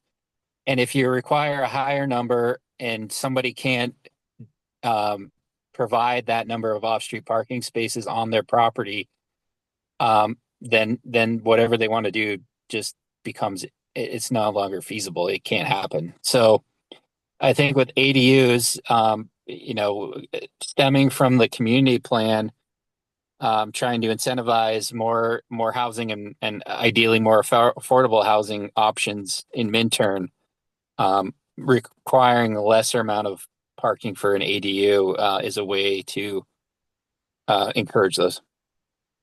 I think the ADUs, for example, I have an ADU, right? It's less than 750 square feet. So like some of the ADUs are confined as to what size they are. And I have, Sanitation on this. so, but I think what I heard Jeff start to say, and I think like Amanda's point in regards to bed and breakfast, that I think Jeff was starting to say that we could just go down one thing category by category and hit each one of these things right now. We might not make it through the packet, but we can pound down some of these things.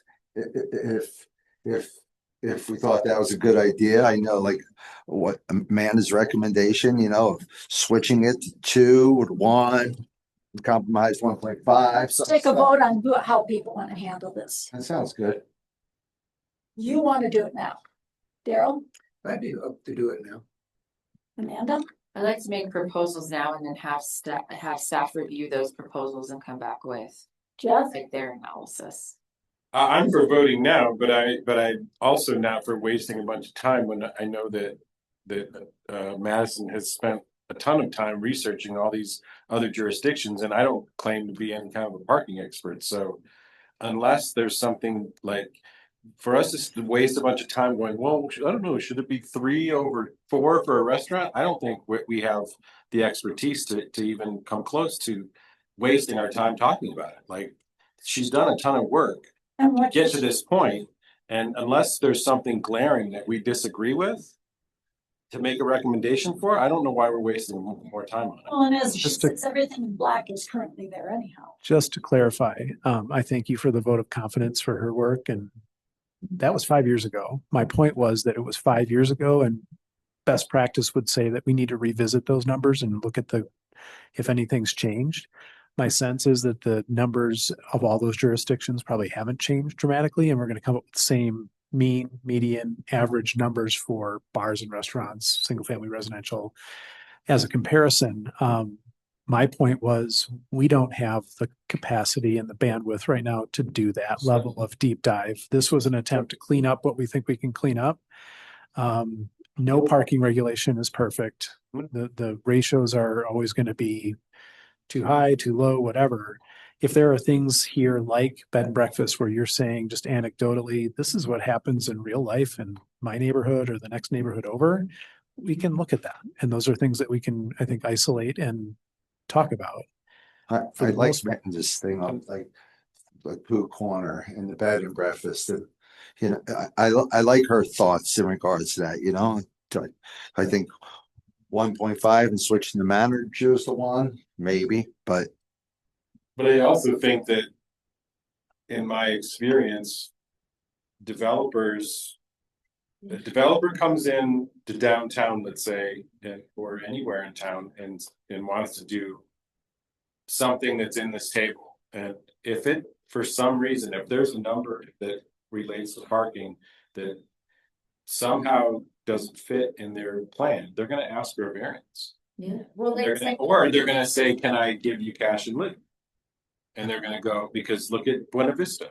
They did the whole South Main and said, threw the parking out the window and said, well, we're going to take our chances with this. And we think it doesn't pencil out. No one's going to have anywhere to park, but they'll figure it out. And it's working. So we've been down this road before where like a developer is going to come in, and if they can't fit it they can't make it fit the code, they're going to ask for a variance, and then they're going to hopefully give a reason why, and then it's going to be up to us again to go, I can see your point, or to pound sand, like meet the code. Like I don't know, like I just don't feel qualified really to be contrary to any of these numbers. The only question I have is why are we looking at places like Carbondale, which are huge, rather than smaller towns? We're looking at small towns, smallish towns, medium-sized towns, counties. That's how I know how to do those kind of analyses, and that's how we decided to do it. So you get a broader understanding across the board. So what town did we look at that's as small as Minturn? Redcliffe, Salida. Salida's not small. It's a slide. I haven't do Salida, it's not that big. Vale Center, because they have 2 different codes, which is so freaking stupid. Breckenridge, Frisco. I'm referring to land size. Vale is not a small. Well, 3 miles this way, and at the widest spot, if we're lucky, we're 1 mile that way. if the if the staff is directed to do another policy scan and choose 15 or so other jurisdictions, then we can You know, make a point to try and, okay. Well, and to clarify, the And- work that Madison But did in the future, I'd didn't. like to see us compared to others. I'm sorry, Matt, go ahead. Oh, that's all right. I was just saying that the work that Madison did, I mean, we as staff, when we were going through this table, and again, a lot of this is what is in the code today. We were cognizant not to make significant changes because we knew, I mean, parking anywhere you go in any community is always a contentious discussion. So we really tried to just fine tune what's in the code today. And the work that Madison did, I don't know that we really incorporated. I mean, we didn't make significant changes based on that analysis that was done a few years ago. We did not, So- specifically because I did not want to use 5-year-old data.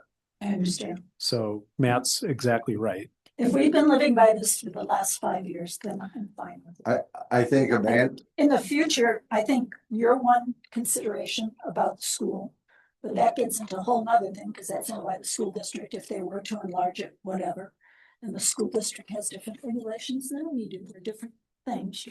But at the moment, other than that, I thought Amanda's thing for the bed and breakfast was something. Yeah, just wish there was something that was like one space per guest room with applicable enforcement. I don't know, something, or Yeah. like maybe probably for that. We can't stop people from using public parking. No, I know, but I'm just saying like, just. From restaurants, I go one per 350, but I'm not gonna die on that hill, so let's move on. Eric, do you have anything? I agree with Jeff. I'm not an expert on the side. So we're skipping over that. We're not going to go into a deep dive study on that right now. So we go to page 16. Anybody? Well, hey guys, though, I mean, I'm sorry, I'm sorry.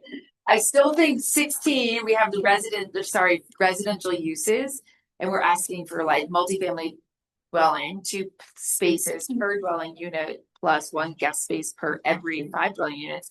That seems like a lot of spaces that's going to go to concrete, and I wish we would look at our neighboring towns for what they're doing when these dwelling units are built next to core transit, because they're not doing this. This is antiquated from what I know of Avon and Vale. Like this seems like a high number in spaces, and this is where I said I disagree with you guys, probably more agree with Rob, that I think our neighboring are realizing, like, if you're putting a core transit bus stop in a multifamily dwelling, then you can maybe reduce the spaces so that you have more open space around those dwelling units. Amanda, I'm sorry. I know. The next page talks about the ways in which the planning director can Off street. reducing off-street parking requirements. So if someone says, hey, we're right next to a transit stop, I totally agree with you. 100%. We should be doing everything we can to incentivize development that utilizes mass transit and placing development and density in those areas. So I don't know if that gets us closer or if you want us to take a look at being a little bit more progressive, but which page is that on? 17? It's on 16, but it doesn't say maybe I'm just missing it, and it's been a long week already. Yeah. And to be contrary though, I mean, show me a developer who's going to use that the way you just described it, and reduce the parking for them because they're next to the core and they're gonna give you more open space. Space, They're not gonna do exactly. I agree with you. that. They're gonna maximize the beds that they build. Right.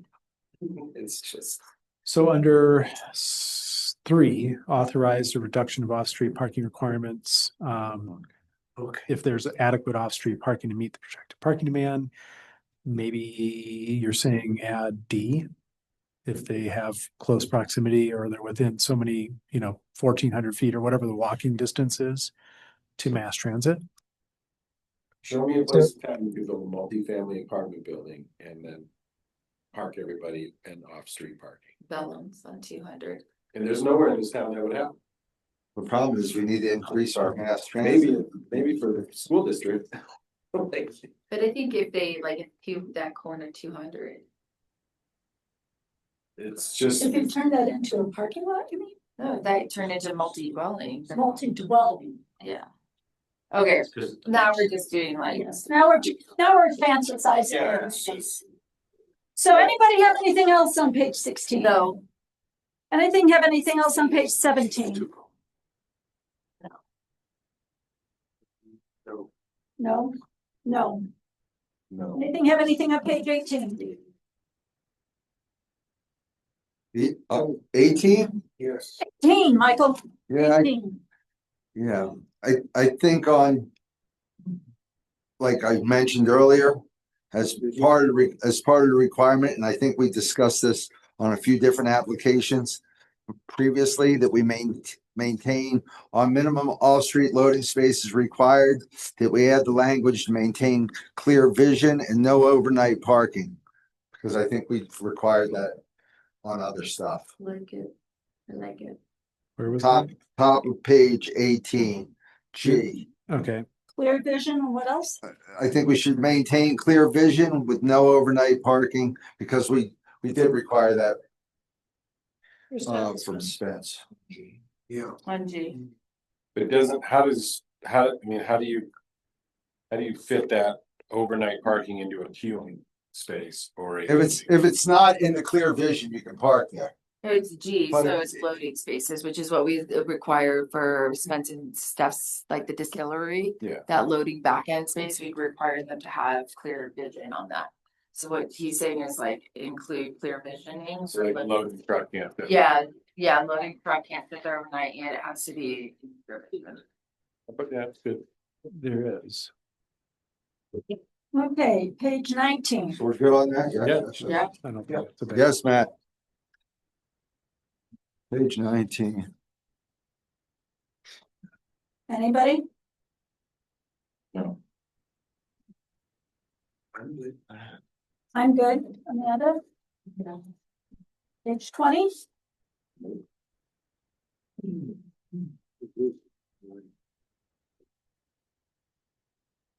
No, everybody okay? Yep. Page 21?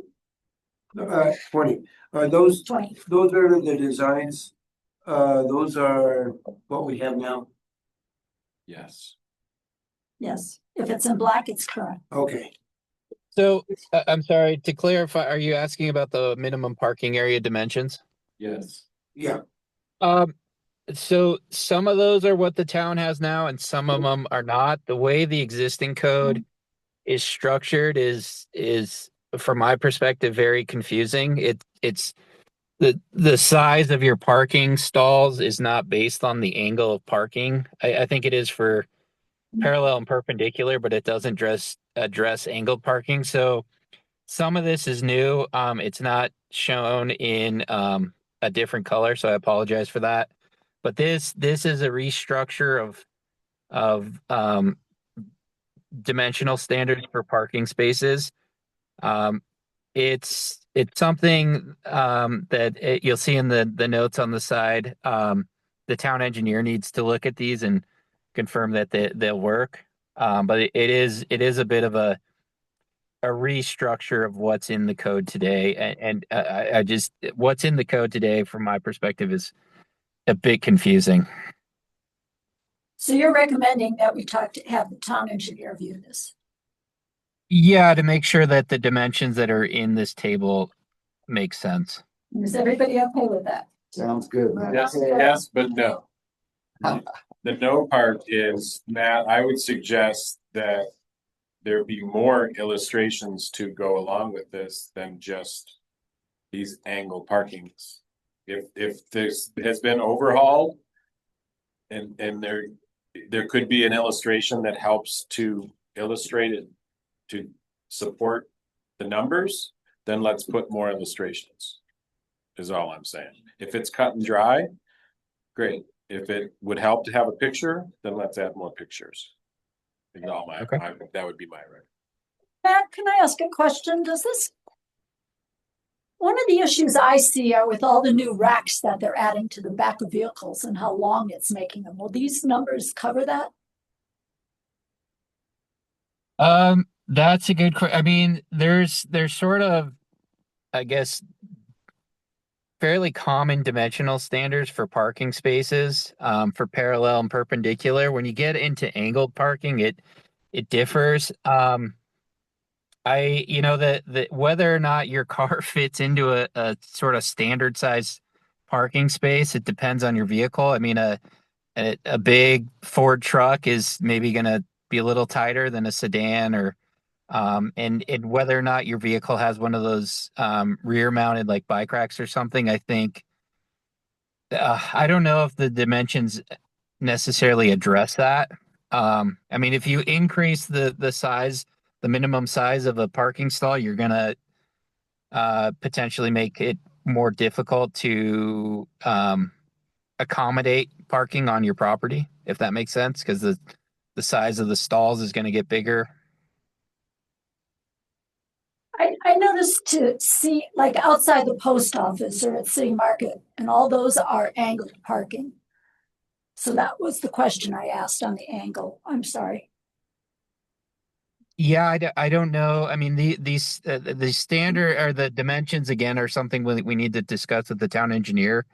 I do think they accommodate some level of additional attachments to your car, or curb overhang, where somebody in a bigger vehicle, you see it sometimes where they drive up right up to the sidewalk and their vehicle hangs over by a few feet onto the sidewalk. So I think there is some leeway in these dimensions, but again, I think it's something we need to have a deeper discussion with the town engineer about. Somebody tried to take a post off our town sidewalk last week or so, a couple meetings ago. I came into town.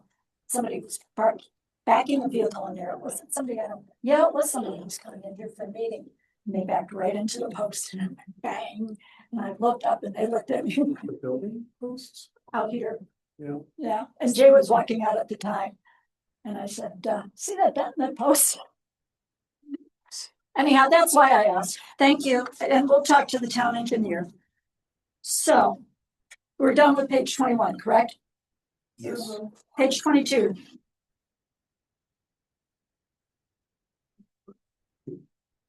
Nobody? Anybody? No. Nothing. Page 23.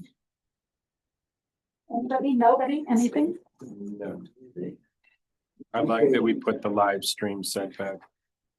I'm sorry, what? I like that we put the language in there about no snow storage can occur within the required live stream setback. Yep. That's good. Yep. So how does Go fish. I know, but how does that work with the snow storage that's like being pushed? But Don't pick on their seat. Don't pick on the public works. into, I mean, come on, it's a cemetery, like it's everybody that drives on Highway 24 can see it. It's a non-conforming situation. No, it's not cemeteries. Okay. Page 24. No, 25 is done because those are in red. Adios. Adios. I think it's. I have a question, not in regards to this, just a general question that I can ask later. Managers or mentoring forward, we're done with. Matt, thank you so much. Glad you're back in town. Yep. Thanks, All right. Matt. Thank you. Good night. Thank you, Matt. Bye. Staff reports. Manager? Says he has nothing. Do you have anything for me? Oh, yeah, I have a question. Matt, Mike. We get rid of that toilet yet? It's over there in the corner. They picked it up today. I was gonna take it for you. I was like a couple days around, We like, added an extra Got a bathroom for toilet the out post there? office. I mean, that's it. If they say stick it in the yard, call it art. It was just, That's a it was mission. interesting. Huh? That's a mission. That's a song. Did you see it, Jeff? I didn't. It was. Somebody stuck a bunch of furniture by our trash can, and one part of it was a I thought toilet. it was from the renovation upstairs. No, I did too, but it wasn't. It's just random, someone put Yeah. Really? I thought it was from upstairs too. Somebody just dumped all that crap out there? Oh, you have cameras? That's what happens when you get. I don't want furniture out there. I know you got cameras. They don't, Okay. Planning commission comments, anybody? Well, no, I had a question on town manager's report. Okay. Since the town manager is here. Third party technical feasibility review, what is that? On the water. On the water? Oh, water treatment? Yeah, the third party I technical saw that. feasibility review. It is in the manager's report. Nobody brought it up at council. But Battle North is gonna do their own study of the feasibility of taking water to the treatment plant and what that connection would cost but on their own accord. Okay, so it's the same thing that they brought up before where they're gonna do the confluence or bring it up. So would it be off of Cross Creek? Yeah, Or That was their water plan. coming out of the river from the district? District from this way up. no, they'd be pulling water out of the Eagle River. Eagle. Their plan is to either pull it out and treat it themselves or pull it out and have us treat it. But it would be coming out of the Eagle River. The river, Okay. yeah. We can't do that with this current plan, Not so, another- and we told them, because we told them like, we're moving on. We spent like 2 years. But we also said like, hey, if you wanna look at it on your own accord, that's fine, go ahead. 20 mil, baby. Maybe it works on that. Okay, anybody else have any comments, planning commission? Oh, I had one question for the manager. I was reading in the paper today about, those parking, those speed cameras. Yeah. And they are unable, and I have noticed people have been slowing down on those frontage roads. Do we have anything in the works, on frontage road with us? We've been doing speed study at different locations. Kevin, I think, is on like 5 locations. Cause we have a monitor. So he's been going throughout Maine. He did Minturn North. We also pulled crash data. I was gonna try to compile that for the meeting next week. Hopefully I can get to that tomorrow.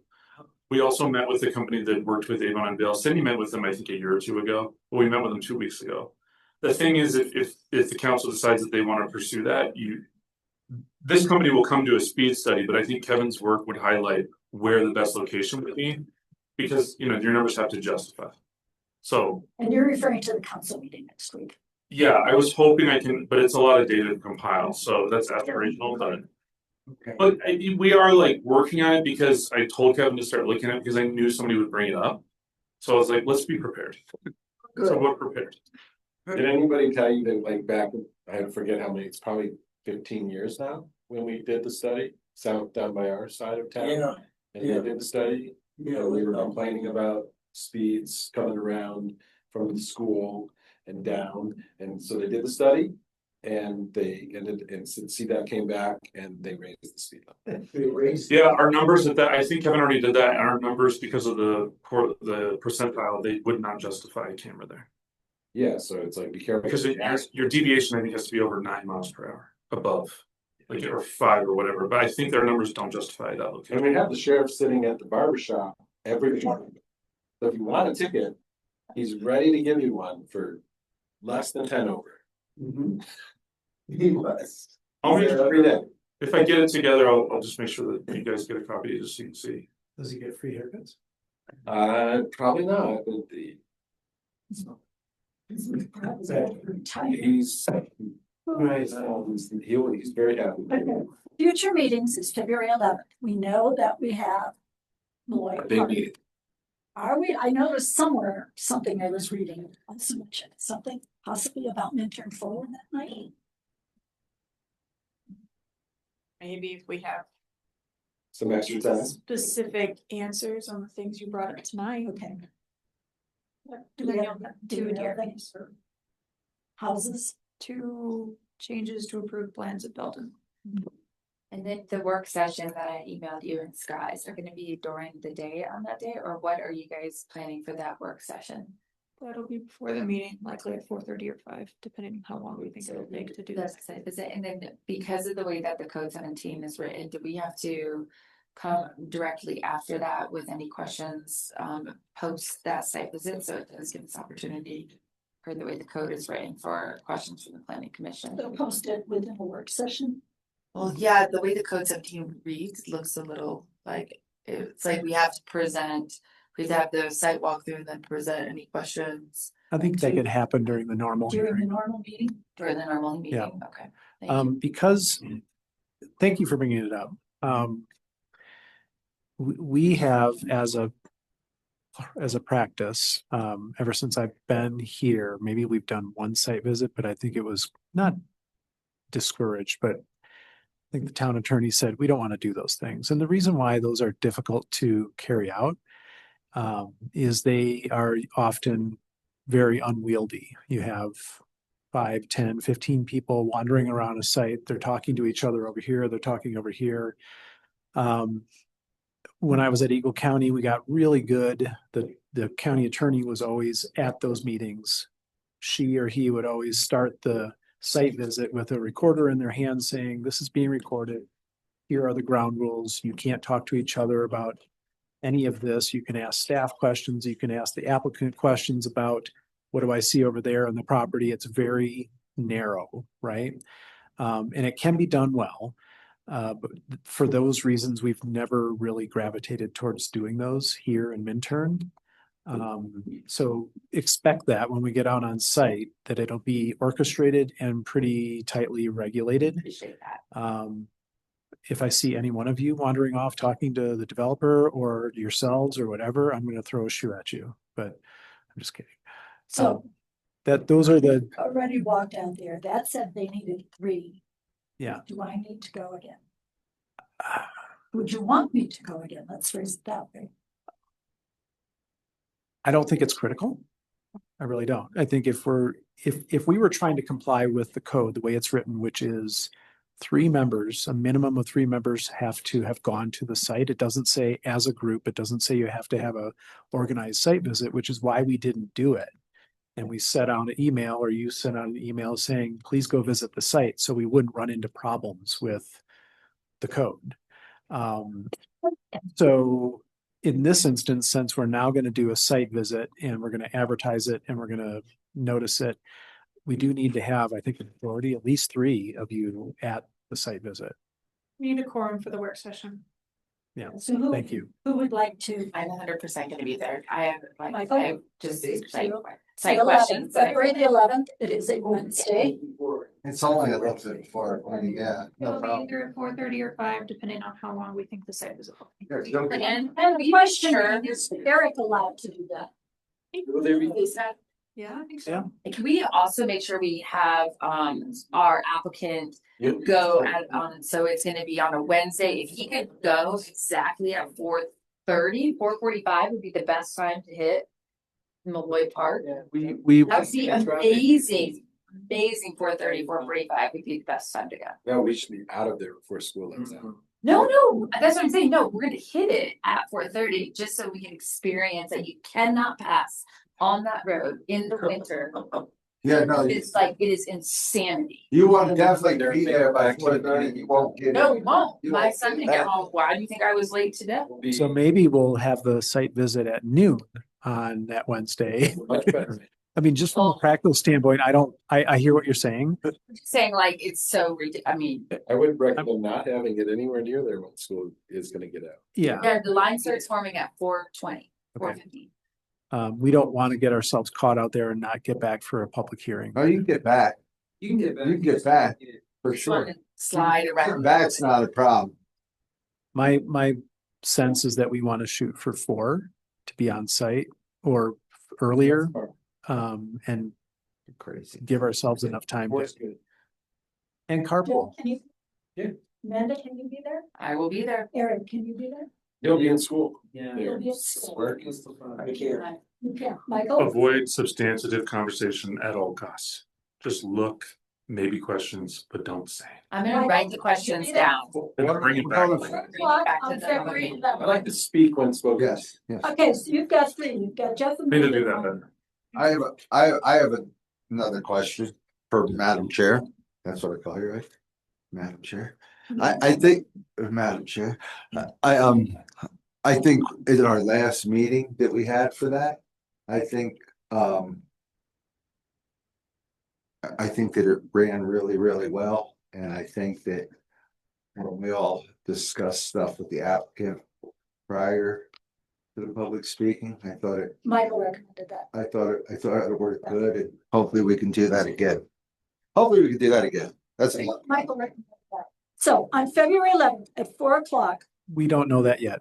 Let's just, we're going for that. we're spitballing ideas. We're going for the idea that 3 people will meet and we'll meet here.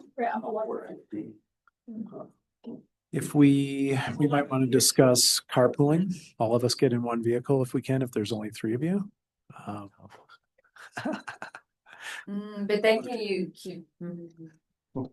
You just tell it, we'll meet at the fitness Can't center. talk to each other. We can't talk to each other. Like, can we Yeah, clarify that's that with Sawyer? Can we just meet at the fitness center? Good. Don't we need to open the meeting? I don't know. I think we need to open the meeting. And I think that y'all need to be in the hearing room to do that, and then we go on the work session. That's usually how it would happen. I think it would have, that's how. I think we would need to meet here at town. Okay, so they'll check into it and prior to put out an email or something in my box. I will not come if I'm not necessary because I've done it all. So I know the area. Yes. Yeah. I would highly recommend you watch the recording on. Oh, I have. Okay. Recording Yes, of the meeting. I, um, the YouTube, Yes, the of the last one, yeah. just allow it. Yeah, where were you? Busy, Busy. Yeah, you better not be busy then. busy in Mexico. That's good. That's a tour. I was Okay. on tour in Mexico. And then we will have the meeting here. It will be 2 remodels or 2 adjustments, Thompson Belden School District, and possibly something on Minturn Forward that evening. So put that on your schedule. February 25th, and is everybody here then? Yeah. Yep. February 25th? Yep. That winter break. School break? Yeah, September 8th, this school break.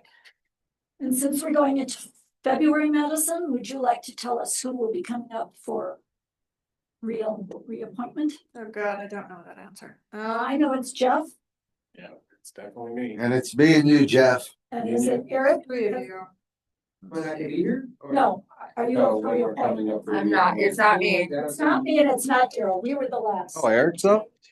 We're. I started in May. I think it's You me, should 'cause go. I had to reapply this last time. Oh, yeah. Nice. Yeah, you got in for a year because somebody, Step down. Stepped down in April, didn't they? Oh, you did. Well, Tom got elected. Tom. Yeah, the resolutions in 24 are a mess because of Tom's. So I'm gonna look at who was appointed last year, and that will, by process of elimination, give me who was appointed in 24. Okay, so the people appointed last year were Amanda, Lynn, and Daryl. So Michael, you and Eric are up for reappointment. So Now, when are those applications available? they will be available starting mid-February, and we will have appointments at the March 18th council. Nope, that's still February. Yes, March 18th council meeting. So their terms go through February, the end of February. No, they go through the Not end. the end of March, but they'll be reappointed in, or Yes. whatever, depending whatever. So I don't have a gap. So they will be due. Applications will be due, March 12th. And I would appreciate it if all of you would consider rerunning so that going through this, everything we've started is continued on with those of us that are here. We are a fine-tuned machine. We're fine. I Fine. appreciate all of you. We appreciate it. We appreciate you. So next question though is same alignment, so, and this is not because I'm applying or whatever, but town council, because there's who's retiring from town council? There's a lot of seats. Earl is leaving. Lynn heads up for. That's as far as. Earl is leaving as officially mayor. leaving. Eric is running for mayor. Lynn has reapplied, Kate has reapplied. I don't know about Brian. Brian didn't reapply. I think everybody's, 2 open seats? there's no election. When are those applications due? I'm not gonna speak on this because I don't know. I Too know late, there's a Amanda. request for cancellation, so there's just one, right? Yeah, The request for cancellation will be at the next meeting. Yeah, request to cancel a seat? The election. The election, because we don't have enough. because we people. don't have a second person running for mayor. We didn't, some don't be submitted Yeah, to run. So Yeah, there's basically- So with Eric running for mayor, That's correct. he goes to the mayor spot, his slot opens up. correct. But that has to be an appointment. That will have to be an appointment because there's not enough people running for actual council. Eric Spot gets appointed And Spence goes this in. council application due. 26th, Spence 2 days ago, goes Monday. in. They just go So right. you have applications currently from Lynn, Kate, and Spence. Spence put it in. Yeah, you did. So that fills the 3 seats for Brian, Kate, and Lynn, because Kate and Lynn are rerunning. Wait, so Spence knew that? Yes. Oh, he did?